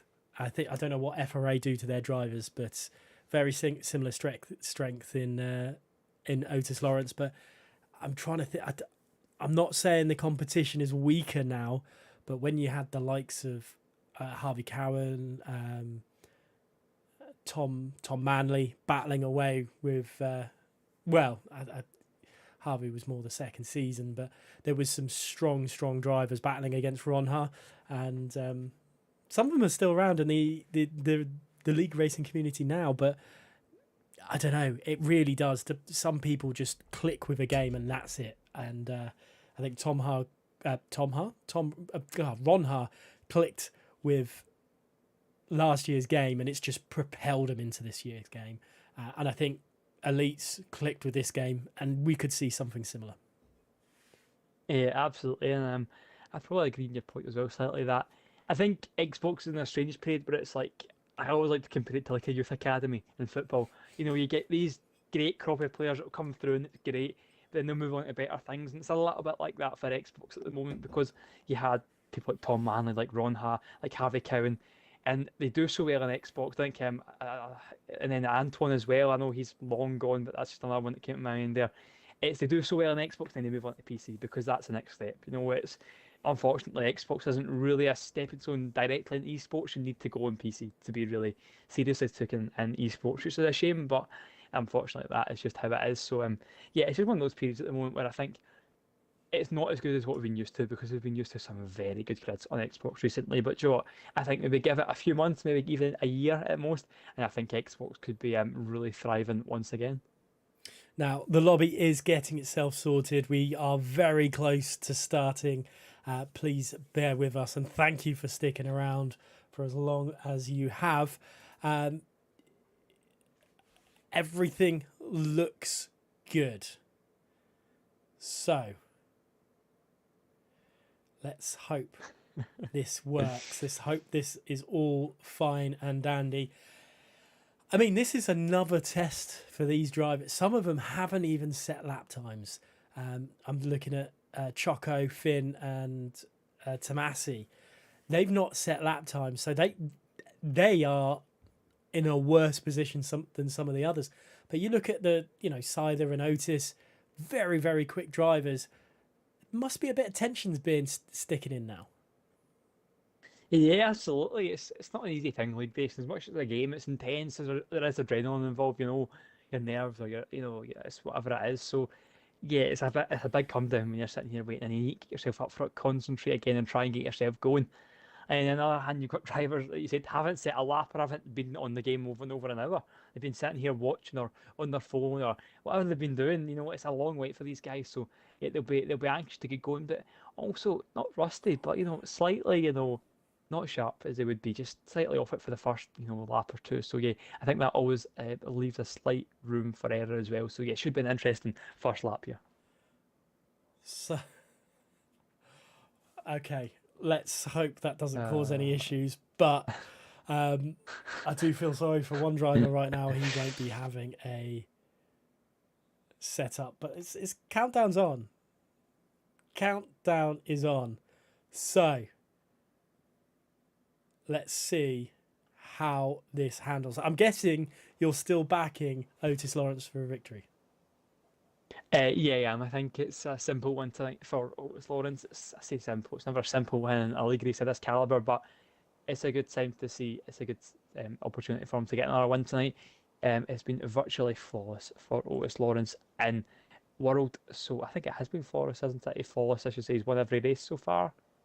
Am I right in saying that? I Did he think so. win last week? I Yeah, I'm think right so. in saying that. I think it's just the standings have got him finishing third last week, which just threw me off slightly. So, um, yeah, he's been very good so far. Even if he didn't win Monza, he's won everything else. So, I think he did. Yeah, he did win Monza. I'm going back to myself. He won Monza. He's won everything, and he's probably going to win again tonight. He's been so good, and yeah, it won't change tonight. But as I said earlier on, Silverstone is tricky. It's very easy to stay in DRS for people. It can very easily just leech onto people. DRS change starts to form, and that could be a problem for Lawrence tonight if he can't break away from everyone else, and that does leave him slightly vulnerable near the end of the race. Very, very vulnerable. You're quite right. Um, the race is very close to starting. I know I've said that so many times, and I do apologise. We will be getting underway very, very soon, and I'm interested to see how this pans out because the battle for the lead we kind of know about, but there always seems to be a very solid battle for midfield as well. Yeah, absolutely. It's always something we do see because it's pretty feisty in there, and I think you sometimes see drivers that I think maybe in the midfield more often you see different drivers every week because it's like they're just better at some tracks, so just kind of a bit more feisty and a bit more up for it. And yeah, just completely off topic to what we're talking about there. I was looking at the steward report, so Otis Lawrence got a 5 second time penalty for driving unnecessarily slowly under the safety car last week, so he did Oh, finish P3 in the end. So yeah, that perfect race run of wins did come to an end last week, finishing P3. So yeah, if he isn't already, he'll be even more hungry to get back to winning ways this week. So yeah, I just thought that was interesting to bring up. yeah, very, very good point. I didn't look at the stewards report, so uh, yeah, interesting, very interesting to read that. And yeah, his perfect record abolished. Yeah, it's a shame because I think I think there was a chance that he could have done it perfectly. I think it would have took a bit of luck. But yeah, it was certainly a possibility. But yeah, it's unfortunate for Lawrence. But it's not going to dampen his chances of winning this title any less.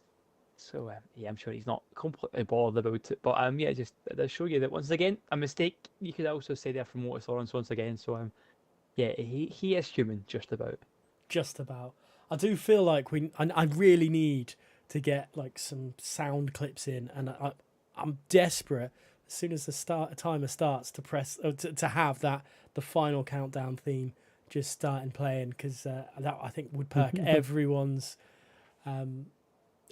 mood up a little bit in the chat. I tell you what, I'm definitely not singing it. No one, the world is not ready for it. However, that countdown timer has started. I'll ask again, any final words from you before we finally get this race on the road? Joe, I'm not going to say too much now. We've been waffling for too long. Let's just get this show under the road. Right then, 10 seconds until we get the cars on the track. Will Otis Lawrence claim another victory? And, well, we will find out very, very soon. 26 laps of Silverstone is very nearly upon us. We're on 3, 4, 5 red lights in WR Legacy Division. And we are go. It's looking... I will try and get a positional change up quickly. But we're looking like Otis Lawrence has lost the lead. Lucas has got a drive-through penalty. So Otis Lawrence is not leading the Grand Prix. A Haas is out of nowhere. Scyther in sticking with it. And I think that's Sav. Is that Sav off the track? It is. Sav is massively off the track. VSR Finn has retired. He's hit the back of someone. So Sav's had the poorest start possible. What have I missed out of all that? Wow, yeah, pretty mental start there. I think it's 88 Quantum was one of the ones that spun there. Coming into turn 3, then looking further back. VSR Finn, I laughed out of pity. He's been sitting here all night waiting to race. He doesn't even make it to the first sector, end of the first sector. So, yeah, I think Finn hit the back of Bob and Boy. I think Austin's had a really poor start as well. But yeah, pretty chaotic start as expected. And yeah, my kind of, I feel really bad for Finn, I should just say, because yeah, a long night for him, and he doesn't even get to race at the end of it all. So poor Finn has. Yeah, that is possibly the weirdest thing ever. Carsey and MVR Lucas with drive-through penalties, sorry, and I think we're still under VSC right now. Sav is at the back of the grid pretty much in P17. He's got a lot of work to do. Yeah, he does not a good start there. It's just not ideal, is it? But that can happen sometimes. And like racing Lucas, yeah, it's quite funny. I wonder who kind of caused the reaction. I wonder if Carsey reacted to Lucas, or if it was the other way around. But yeah, it's interesting stuff there from Lucas. He's up into P1 nonetheless, but that's going to change pretty soon. Otis Lawrence coming past around the outside of turn 1, and he once again retakes the lead of this race. Can Otis use Lucas as a buffer of Scyther? Well, time will tell if on that one, as. He's already pretty much pushing the drivers around. Andrea is on medium compound tyres, but losing a place to Magician in the background. I will stay on board with Scyther because he's not making a move on Lucas just yet. But Lucas's teammate, Tomasi, is around at Village there, and he's now behind Bourbon Boy. Yeah, unfortunate stuff there from Tomasi. I'm not too sure what happened. Is Andrea there running wide? He's lost the position as well. So Connor's Quantum as well on the WORs further back. He's dropped into P14 as well. So yeah, his woes are just probably double theirs. He's dropping down a few positions. Just looking further up at the front, Scyther. He's not actually that close to Lucas. He's not really putting on that much pressure on the Haas in terms of trying to get by there. But a good Magnussen Beckett's on the Williams has certainly teed up a possible opportunity to get by here. But Lucas is using some ERS here, and certainly it's going to be a hindrance. Scyther's chances here of probably staying in this race, because at the moment Lucas is outside of that 1 second gap to Otis Lawrence. And that, as Sav getting past Andrea, as that is Lucas into the pits, and Scyther now has a massive gap to Otis Lawrence. Otis has used that to his advantage. It's 1.4 seconds. Otis done exactly what he needed to do. He's got on board with Sav. He's a little bit further back than Connor. I think that's Lucas going into the pits. That's causing a little bit of disparity with the timing screen there. But Sav down to 11th place. That's cost him massively. Leopard up into P4. Piccolo in P5. How many places has he gained? 6 places for him. Choco up 11. That's a mental start to the Grand Prix for those 2 drivers.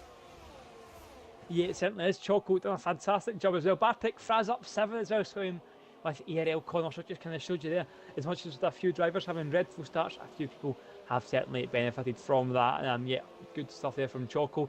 He had to wait patiently, and unlike his teammate, he is reaping the rewards at the moment, running pretty nicely in the points on those hard tyres as well. So yeah, it's looking pretty good for the VSR driver of Choco. Yeah, Finn, unfortunate, but if all the bad luck's gone to him, hopefully that means for the Ferrari driver, that's Magician out of the Grand Prix, and that could bring a safety car out. It hasn't, but let's look at it from his point, from Tomasi's point of view. There he is into the wall. He must have just lost it at the exit of Cops there, which has caused massive, well, irreplaceable damage to that car, and Magician's evening has gone from bad to worse. Yeah, it's very late in the corner as well, isn't it? When you've seen it, it's much further on than what you kind of seen, like for example the Max and Lewis crash. So yeah, he's obviously lost it well into the exit. He's probably been fighting that car for a while, and yeah, it was a one-way ticket to the barrier, and then unfortunately, and yeah, I said at the start of the session, if anyone retires from this session through I mean like that, I'll be intrigued to see why. And then yeah, certainly an interesting crash there, because it just looked pretty violent when you see it in the wall like that. Yeah, from the looks of things, it's a wheel issue, so it's cost him dearly. We're at 4 of 26, and we've had 2 virtual safety cars. DRS is now enabled. We're back underway racing. FRA Matthew is in with a shot of making it a FRA 1-2. He's all over the... Well, I don't want to say he's all over the back of Sider, because that's not the case. Sider's doing a good job, but he is 1.7 seconds behind Otis, thanks to MVR Lucas's drive-through penalty, in which he's caught in between those 2 front runners and really broke the train between the 2 of them quite early doors. There is becoming a few gaps in this grid, which we're not used to in the Legacy division. No, you're not actually. You're not used to it in Silverstone as well. It's normally a track, and I've kind of preached a little bit about how it's known for its kind of DRS trains and people sticking with each other, but it's been pretty different so far.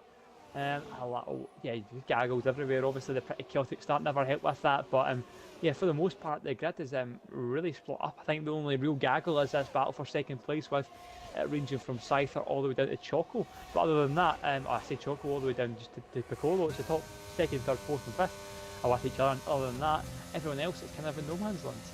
Yeah, this is pretty interesting stuff for the battle for P2, and the 2 Shazoo drivers. We've not. It's very. I don't want to say it's rare to see both of them doing well, but they're 4th and 5th respectively right now, and that is a really good job. Piccolo's got a great opportunity to help that Shazoo team, and possibly more importantly, to help LCR Leopard claim some much needed points. Yes, it's good to see Piccolo do well. I think we mentioned it a lot in how that Shazoo are lacking a really strong second driver. You know, as we've got yellow flag, that's a McLaren car who spun, so his race not going too well already, but that has certainly made it worse. But yeah, just good to see Piccolo doing well. You know, he's not scored many points this year. He's only scored 8 points this season, and yeah, it's that's not including Monza, so maybe possibly more, but not scored a lot of points this season, especially comparing it to his team who's second in the standings. So yeah, good to see him up there fighting fit, and yeah, certainly looking to score a healthy amount of points. I'll be interested to see what sort of strategy FRA Matthew produces here to try and get ahead of Sider. It's still Sider's got 1.6 now instead of 1.7. He's slowly caught up. PSR Sav has made a move. The 2 ETE drivers swapping positions as well, and it seems like Andrea's the medium start just hasn't worked out for them. Yeah, it's not ideal. You kind of need to make most of it when you're on a softer compound tyre, and yeah, it's definitely not been ideal for him so far. Just trying to see if I've got any action going on up the front, but big kind of unfortunate stuff you could see here for ET8 Jack, who definitely lost the DRS now to this top 5 train, and then you could probably pay the price for it pretty soon. But we've got Choco all over the back of him now. He'll be looking to possibly try and make inroads here on the DRS. There's not much DRS getting used now, or there's a little bit of a later move on the straight, flashing from the back of ET8 Jack, but Choco down the inside there, pretty simple move, and that's Choco up into P6. Exactly what Choco would have wanted. Choco's got, he's proving he's got a lot of pace here, and he's probably really frustrated that he never had a chance to qualify. Because if he qualified, I reckon he probably would have been here, but then I suppose he might have got caught up in the incidents that happened. Carsey then really struggling, 33 seconds behind Quantum in P18, and that's not to say there's also a 14-second gap between some other drivers as well. So not ideal for the McLaren team tonight. BRT, their good run of fortune has seemingly ended. Choco now trying to catch up with the Red Bull ahead. FRA Matthew getting close in the foreground, but nothing happening for it. And the two EOL guys currently sandwiching PSR Sav. Yeah, it's a shame for BRT tonight. I'd expect a little bit better from them. Carsey as well, he's had a poor night after his debut in Tier 2 during the week. He won on his debut in Spain at WR Tier 2, so you'd think he'd be running running on pretty good confidence after that high, you should say, but no, it's just not meant to be tonight so far. So yeah, it's sad stuff there for the BRT team. Just looking at P3 at the moment as well, FRA Matthew, he's getting a bit closer now to the back of Scyther, but Scyther has got 100% ERS, so maybe that's possibly the reason for it. So yeah, at the moment Scyther could probably say he's still in control of that second spot. Yeah, I keep on board with the PSR Sav for the time being, because he seems to be able to make a few moves a little bit in good places. He's well, considering everything, he's still got an awful lot of confidence, which is good to see. So he can hopefully, for him, get himself into some good point scoring position. He's currently P9 after a disastrous start. That's 7 of 26 here at WR Legacy Division. And unfortunately, we have lost two drivers. That's Magician and Finn. Very early doors. Two virtual safety cars and Otis leading by 2.2 seconds. But Matthew is getting very, very close to the back end of Scyther.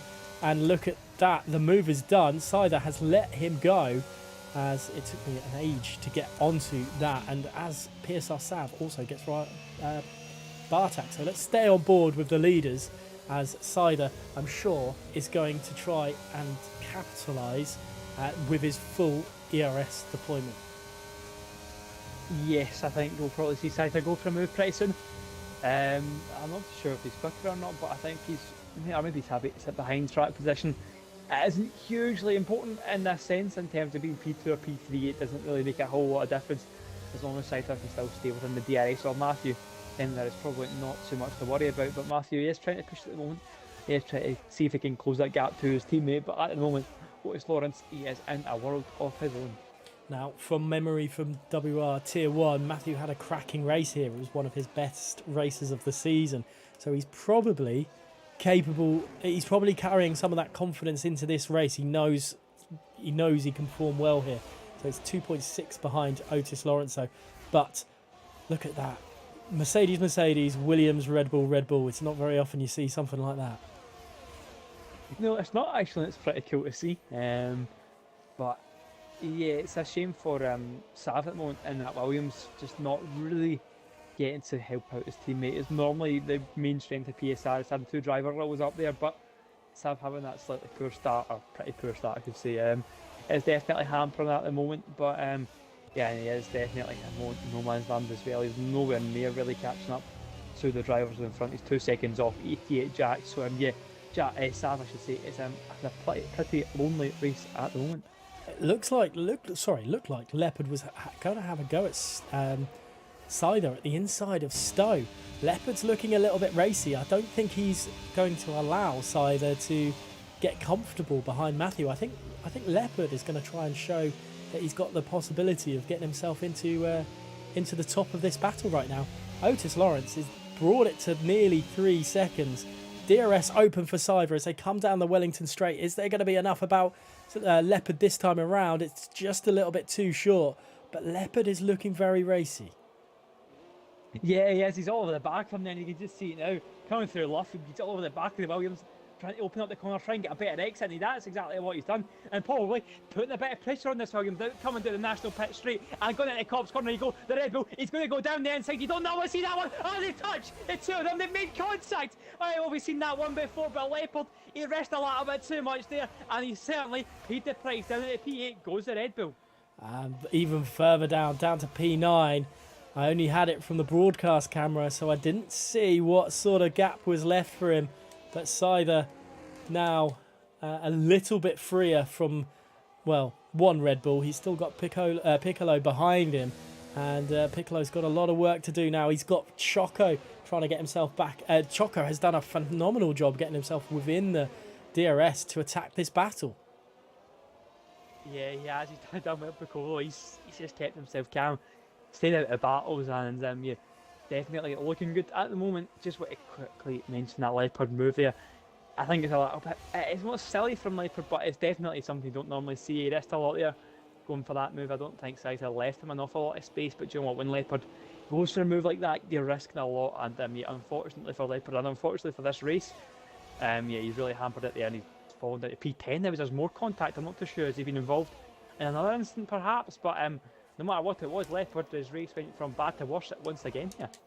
Let's see if there's any damage. I can't see any damage on that Red Bull, but yeah, it's probably more confidence and a little bit of maybe head in the sand moment for him.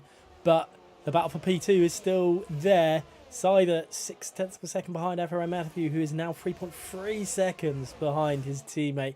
FRA definitely leading the way right now. Yeah, that's what I mentioned, Choco as well. What a race he's had now, up into P5, now into the DRS of the guys in front. So he's done really well. So first of all, get by Jack, and then pull away from Jack, and get into the DRS of this battle for P2. So yeah, good stuff from the Ferrari there, and the pace is looking very promising. Yeah, Leopard looks, sorry, not Leopard. Sav looks like he's catching Jack as well, and he's brought Bartek along with him. It's a little, well, only just. I think the EOL driver is desperate to hold on. Choco, the fastest man on the track, and that's not surprising with the way he's gone through some of this field so far.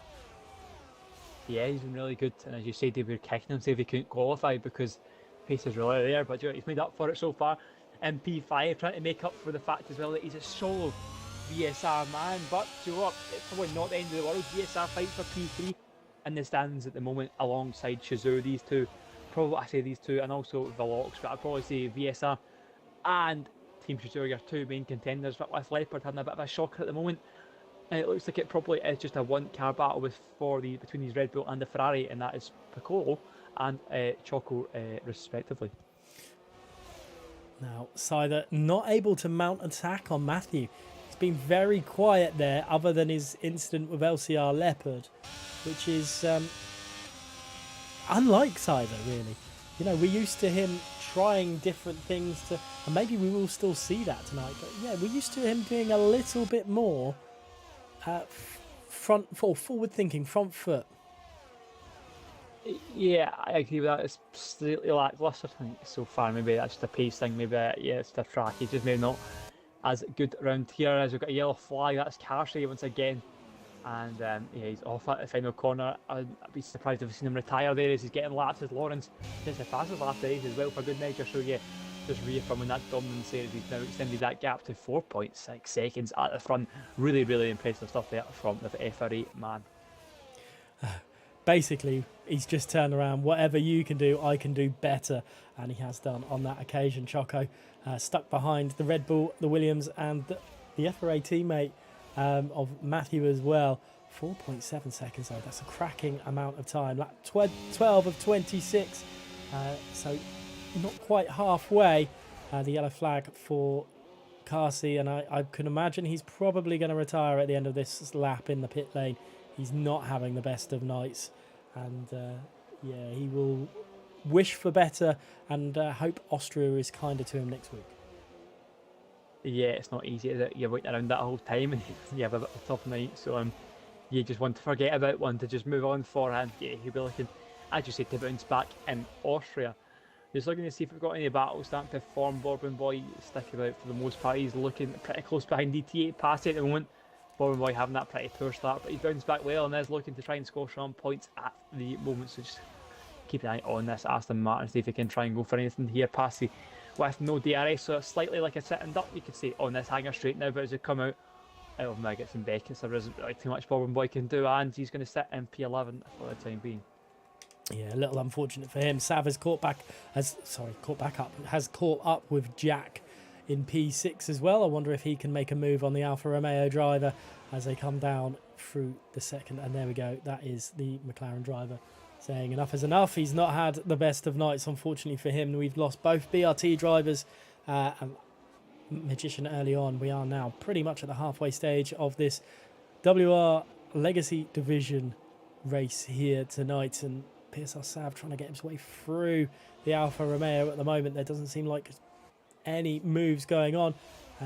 Piccolo getting very close to Cyber there in the battle for P3, but nothing doing at the moment.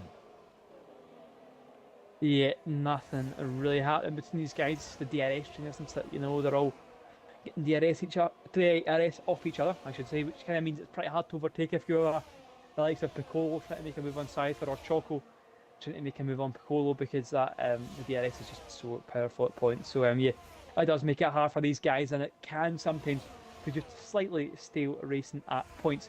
You could have quickly look Bobbin Boy at the moment in P11, just behind Passy, and he's looking pretty close considering comparing it to the last lap, so it could be a possible move on the horizon here for the Aston Martin through Maggots and Beckett. It goes for a decent run for the Aston Martin. We've got yellow flags up ahead. That's the area Connor who's spun, so that's an extra position for these two as well. But Bobbin Boy, he'll be looking to try and make it two, and the one straight he pulls to the inside. There's not too much defence from Passy, and Bobbin Boy, it looks like it could be P9.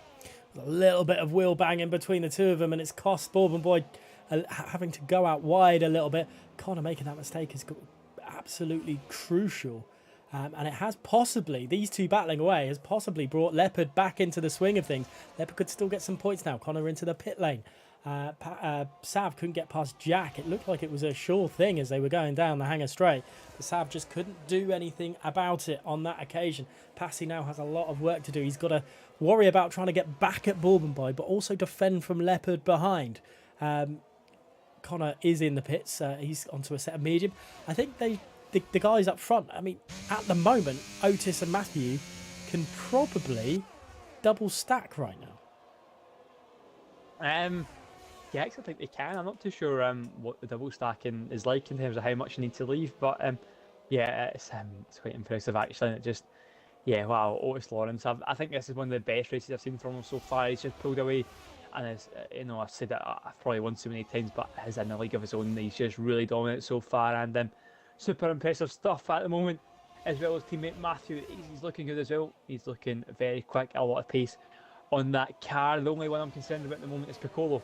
That ERS is not looking too healthy. 13% to the Red Bull. As a few pit lane actions, Matthew, he's coming out of the pit lane, and so is Piccolo. So two drivers here near the front are looking to try and trigger that undercut. Yeah, so a lot of drivers popping into the pits.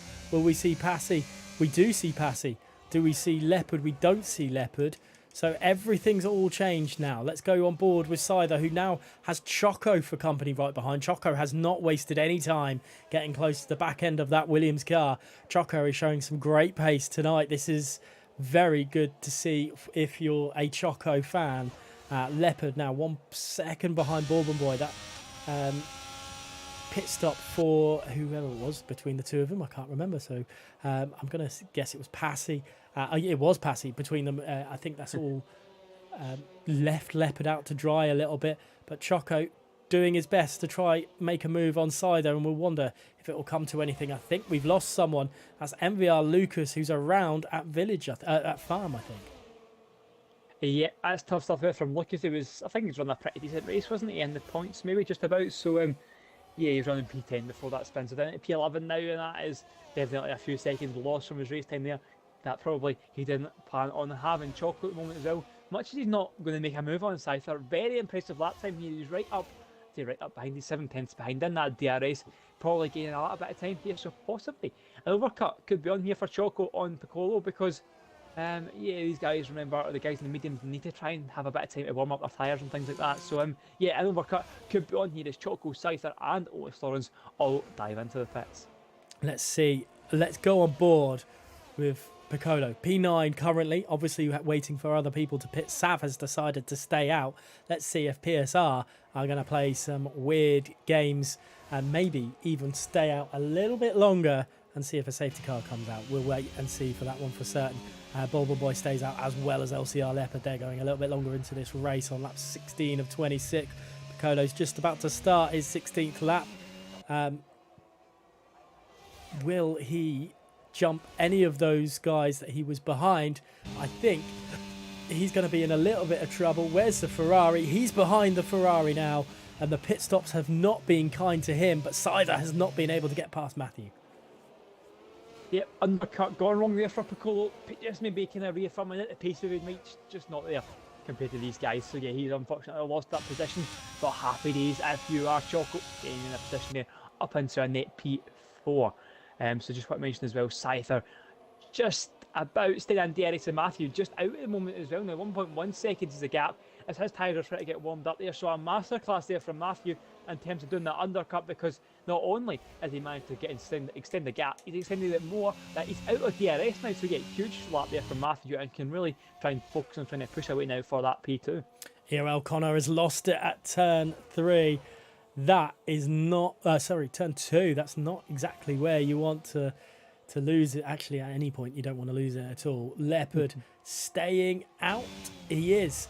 Leopard's going another lap on these hards. He's deciding to do something different to everyone else on the track. Let's go on board with a Red Bull driver as he tries to hunt down Choco. It's not happening at the moment, but while his pace might not be fully there, he's doing a good job.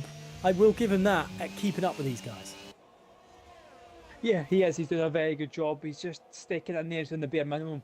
Virtually now he's just hanging on for dear life. Hanging on by a thread is probably the right saying there. So, yeah, it's intriguing to see, but it's impressive to see Piccolo. He's not normally up here, so yeah, you need to give him the credit there. So, yeah, good stuff from the Red Bull, and he's flying the sole flag pushes up at the front at the moment. He's doing a good job. Leopard is leading the way, but he is yet to pit. I will remind you guys from that yellow flag, and I think that is Connor losing it again. This time at Maggots Beckett's before the hanger straight, and this is costing them massively there. And I think that's Halo lost a little bit of ground through Village, and now he's dropped a few positions. Lucas is in the pits. Sorry, it wasn't Halo, it was Bourbon Boy. I don't know. Someone caused the yellow flag in Sector 2. I'm pretty certain it's Bourbon Boy because he's now behind Passy. Yeah, I'm not too sure actually. I didn't actually catch that one. So, yeah, shame for whoever that was. But Scyther, importantly, in the DRS of FRA Matthew. That is a huge thing for this race now, because it just allows them to close back up and keep him in contention for that net P2. They've got yellow flags in Sector 2. Who's that? Is that for Jack? I think it possibly could be now. And I think it's that a spin there for him. He's now lost the position to Bartek Fraz, possibly. So, yeah, I think if I'm right in saying there, a spin for EP8 Jack. It's not ideal as well, especially with those penalties to his name, and he was in a world of his own. So that's an unforced error there from Jack. And Sav and Passy, is that Sav going in the pits? Why is Sav going into the pits again? Oh. Interesting. I'm staying on board for now. We haven't got any massive action on track just yet. It is a set of softs going on and a front wing change, so that's it. That's going to be the reason. But you saw how quick Otis Lawrence is. It was 6.6 seconds last lap between Otis and LCR Leopard. Leopard now is 3.5 seconds. Yeah, I'm interested to see, do you think he'll try and see any sort of games from Leopard to help his teammate out in P6? I'm not too sure. I'm grasping at straws slightly. I wonder if Leopard did stay out for that long, does he make it awkward? Does he try and defend it, or does he just probably accept it? It's probably not his battle, but I'm just intrigued to see if that one plays out. Anyway, Leopard, does he come at the pit lane? He does stay out, so that's intriguing to see. He's looking further back. ET8 Jack did make that spin last lap, looking to try and revenge that, I should say, but not really got the ERS at the moment to go making moves, I think. So yeah, just a straight, not long enough for the Alfa Romeo, and he's going to have to stay in P8 for a little bit longer. So that could very well be where the yellow flag was a couple of laps ago, that it actually was Sav. He is now on a set of softs, so that could be the possibility there.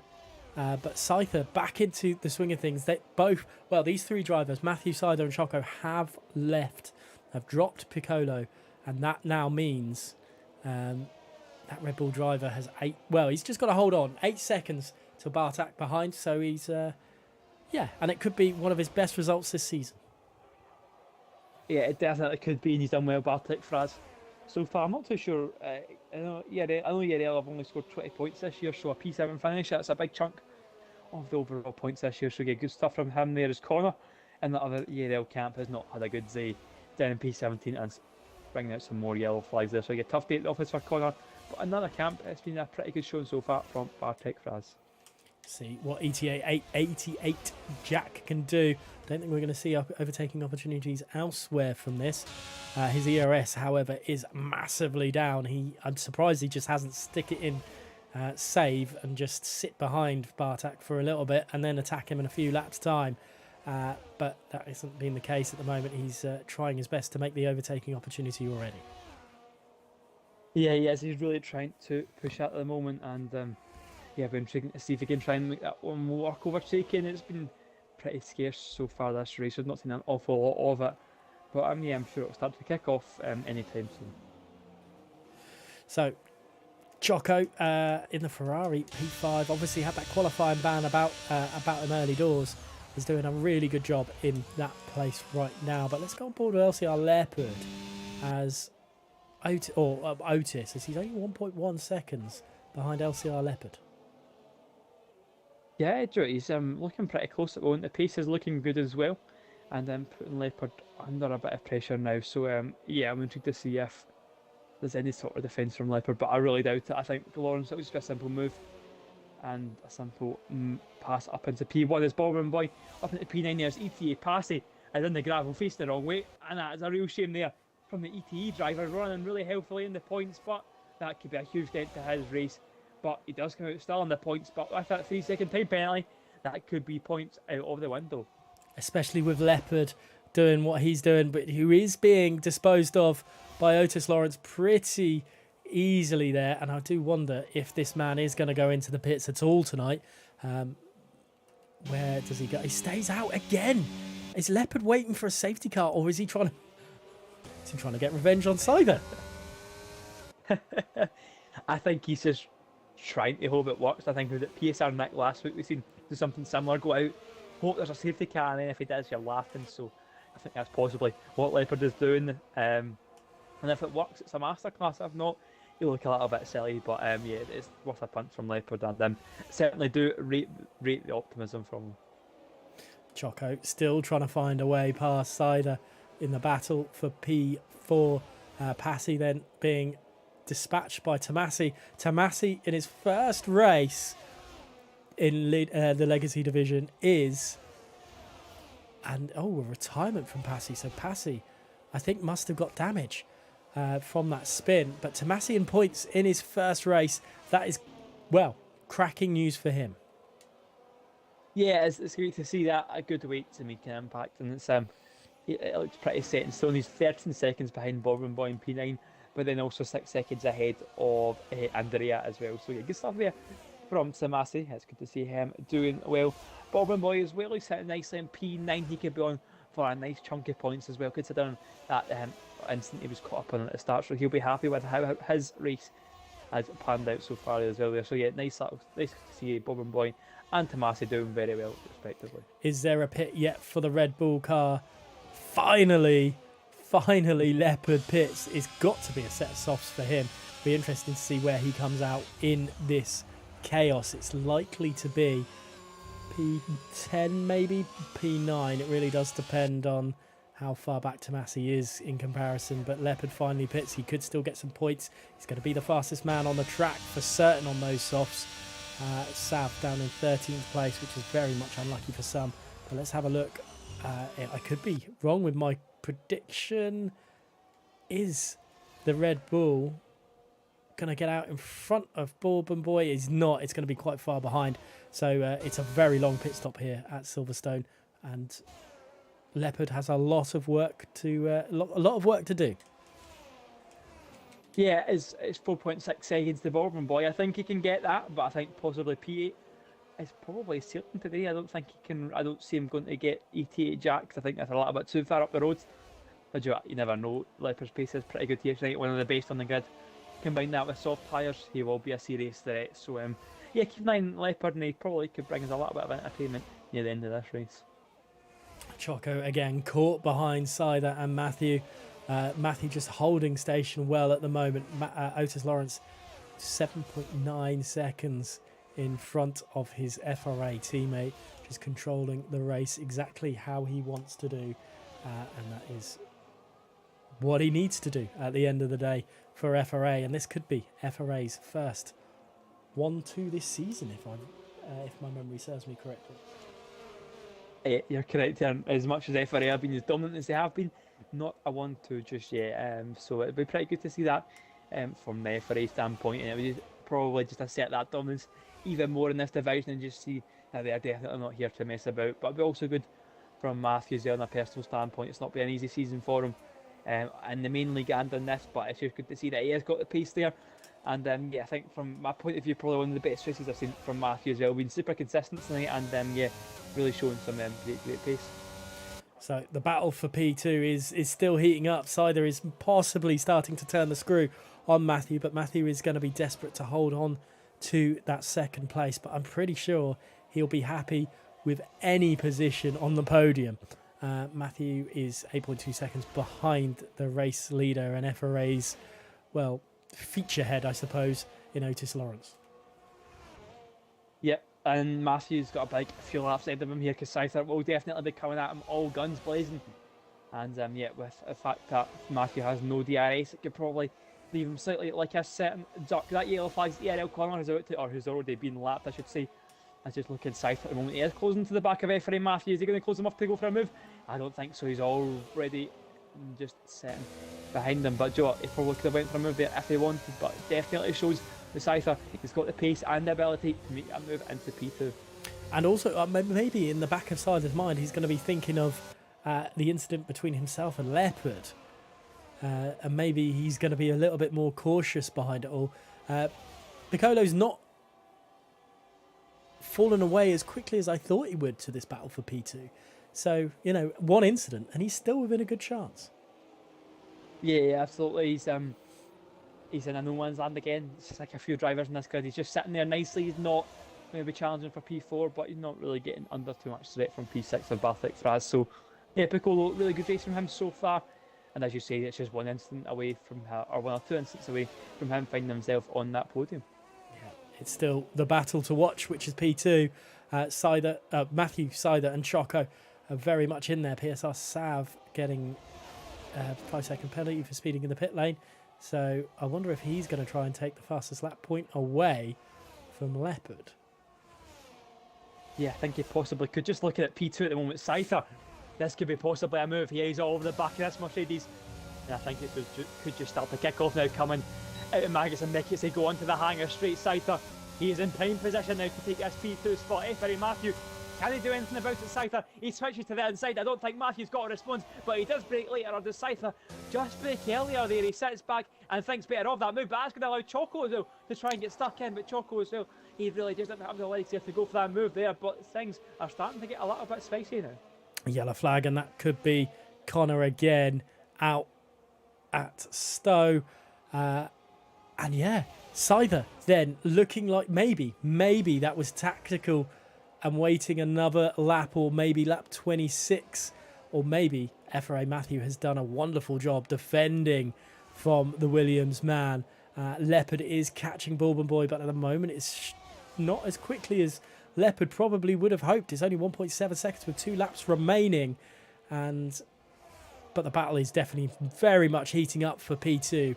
Matthew, Scyther, Choco all over each other. Choco, I think, is just waiting to pounce for any scraps. Yeah, he is. He's in a tough position because he can't really make a move on Scyther, because Scyther's got the DRS. He's just too powerful on the straight. So yeah, he's just, as you said, he's waiting, he's pouncing, he certainly will be there. So keep an eye on that Ferrari on the background. But as we come on to lap 25 or 26, it's just 2 laps left of this race, and Scyther, he's not really got much time left to try and go for this move. Will he go for it this time around? Or is he going to wait till the last lap and leave it?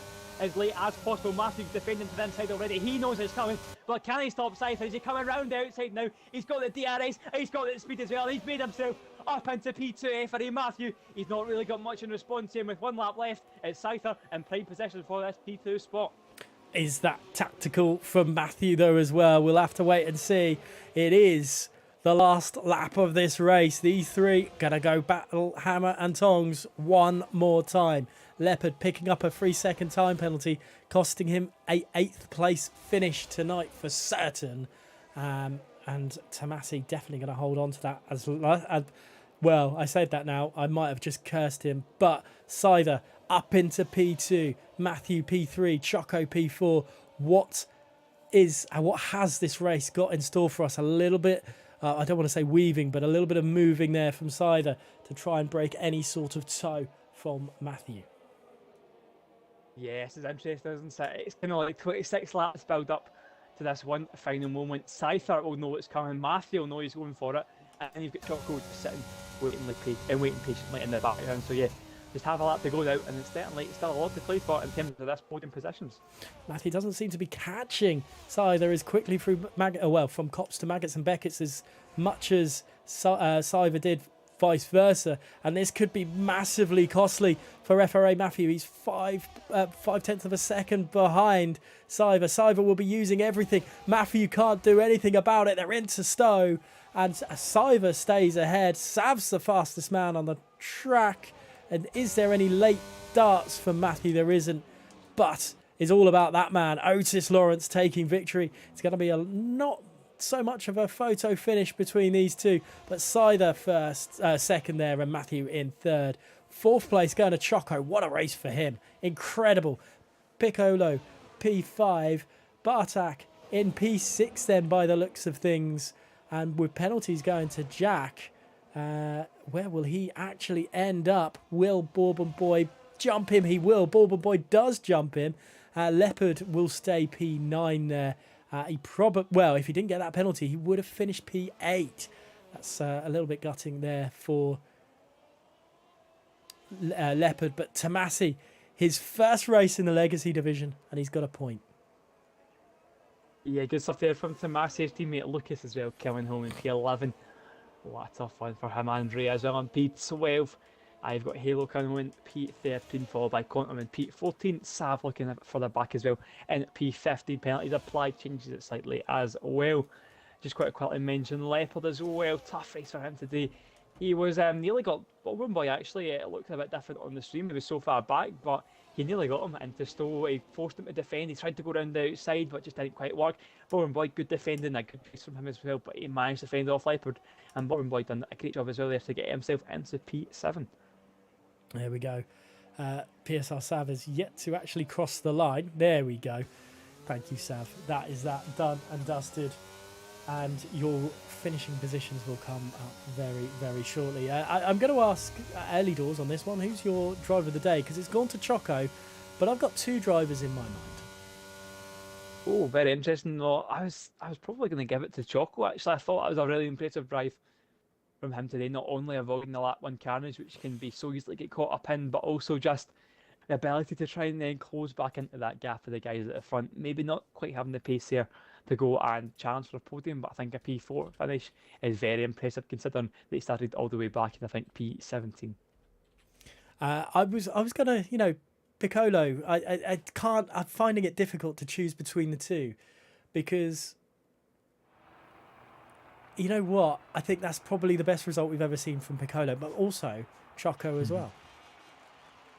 Yeah, Jock Piccolo as well. He's a bit of a dark horse tonight in terms of, as much as we did speak about, he wasn't battling much. He got his head down. He didn't get involved in incidents, and he just drove a really solid race. And I think it's a great result for Shizou in terms of Piccolo really getting some good points on the board there. Piccolo's only scored 8 points all season, so he's more than doubled that tonight, finishing P5, and certainly boosting Shizou's chances of putting some pressure on VSR for that 3rd spot in the constructors.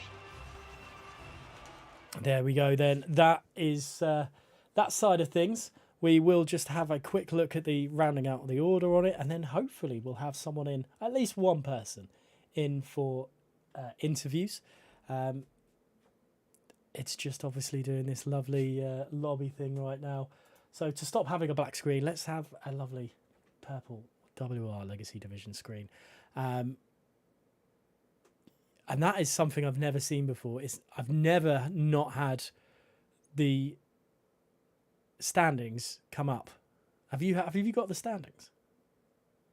As in, I've not got the driver standings. No, That unfortunately. that is something I've never seen before.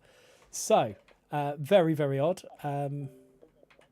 I'm guessing the other two aren't going to turn up. However, I am going to ask. I'm going to hand over to you for the podium questions, please.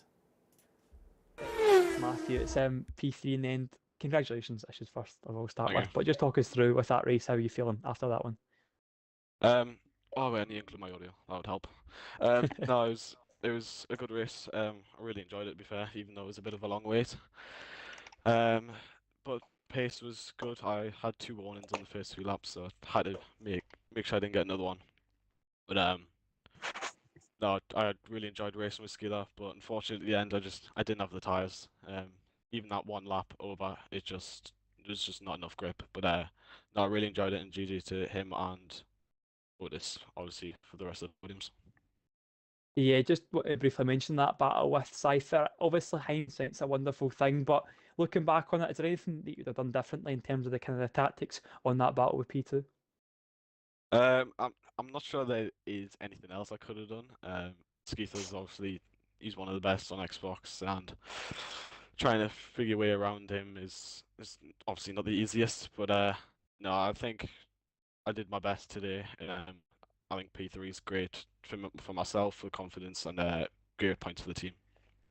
Yeah, I was going to touch on that as well. How nice is that, just from a personal note, to get a kind of a very good result? It's kind of been coming. Sometimes things don't go your way, but how nice is it for it all to come together and finally get that good result? What's that like for you? Yeah, it's been a while, and these past few weeks with just results not going well and silly mistakes from myself, it's been hard. It's been hard to get through, and but past few races I feel like I've drove well. So I hope this is more to come. Yeah, definitely. Well, that's all from me. I'll pass you over to Water. Matthew, congratulations on the 3rd place finish. Obviously, you had a little bit of a Thank you. heartbreak in Tier 1 of WOR here, but it just seems like it's a decent track for you. Is it a track you practice quite regularly, or is it just something you feel at home at? It's always been a track I enjoy. It's no real other way to put it. I've always enjoyed the flow of the track, and my pace has always been good around here. So yeah, it's just a track I really like to drive at. And when so you obviously pitted a lap earlier than Sider, and you broke the second mark. Did you think at that point, I've got a chance of a first FRA 1-2?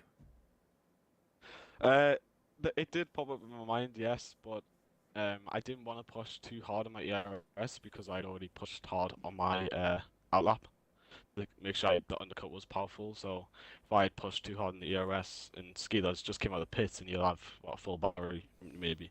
Near the end of the race when he's on fresher tires, I'm not gonna have anything to fight against. So I knew I just had to drive and keep the ERS high, because the final few laps I knew was going to be a struggle to keep them behind. And lastly, I've completely forgotten the last question. So, oh no, I've got it back. Don't worry, it's all good. Panic not. Obviously, there was a lot of waiting time between qualifying and race. How does that affect you when you're just obviously just wanting to go out and get it done, but does it add extra pressure? I wouldn't say it's extra pressure. It's more like, right, we've waited this long. We just want to get it over and done with, sort of thing. Obviously, having that long break, it kind of resets your mind, sort of. So you can get back in the zone. Say if someone had a poor qualifying, but then there was a long break, they were able to reset and focus just now on the race. So no real pressure. Just added more focus, really. Fair enough. Fair enough. Congratulations on your 3rd place finish, and hopefully speak to you more often in the future races. Yeah, thank you. Callum, back over to you for Otis. Yeah, no problem. Well, Otis, first of all, congratulations. that was probably as dominant as they come. Just talk us through how that race panned out for you. Thank you, Callum. It was pretty boring race. No disrespect to the drivers, but pretty normal race to be honest with you. Very happy with the 1-3 for FRS. Really good points for the team, and yeah, happy to bring the result home for the team. Yeah, absolutely. I'm just going to bring you back to the start of the race, and you had, I think it was NVR Lucas jumping the start, and then he was in the race lead for the first lap. What was that like? Was that a kind of awkward obstacle to try and avoid? Well, he kind of helped me to be honest with you, because he helped me break Skipper's DRS. So thank you, Lucas. So yeah, he just pretty much just blocked Skipper for me. So I'll take it. I'll take it. Yeah, fair enough. And just one last one from me. I just want to kind of cast you back to last week. You obviously won on track last week, and then you got that 5 second penalty. How frustrating is that for you not to get the win? And what is your views on that penalty? Do you think it was fair? I won't talk about it, but you know, it's a bit frustrating because I was trying to win every race this league, but oh well. Just all that matters is the team championship, and that's what the league's all really about anyway. So yeah, it's fine. It's all good. Well, that's fair enough. Well, that's all from me. I'll pass you over to Warder. Congratulations again, Otis. It's a phenomenal season, Thank you. a phenomenal driver. This game, absolutely nearly untouchable. I think there's like 1% chance everyone has, but obviously you've touched on it already. Lucas helping you break that DRS from Sider there. But was that your plan? As soon as you saw that happen, was that your plan to use him as a buffer between the two of you? Yeah, it was. I just when I saw Lucas was like 5-7 times behind me and Skipper's a second, I just had to push. I had to use a bit of my ERS, and thankfully he held him up for a bit, and then yeah. So, pretty sure how the race ended after that then. So yeah. Were you fearful? There was loads of yellow flag incidents, and obviously we had 2 VSCs at the beginning.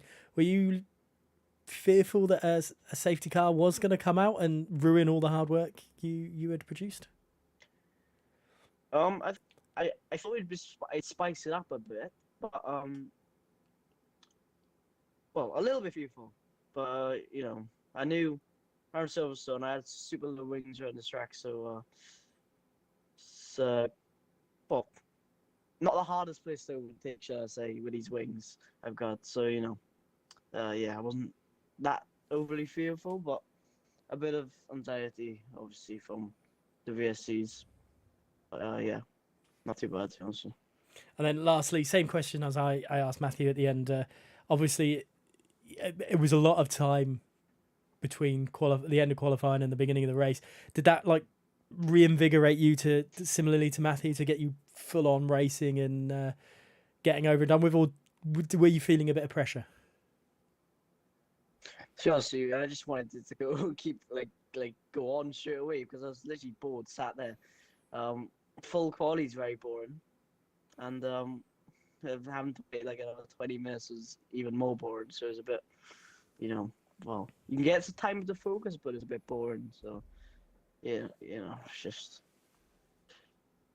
just don't like it really, to be honest with you. Fair enough. No worries. Just spare a thought for poor Callum and I, who had to waffle about nothing for like 20 minutes. But anyway, Fair enough. Congratulations anyway. Good luck, and I'm sure I will be speaking to you plenty over the next, between now and the end of the season, both in Tier 1 WR and Legacy Division.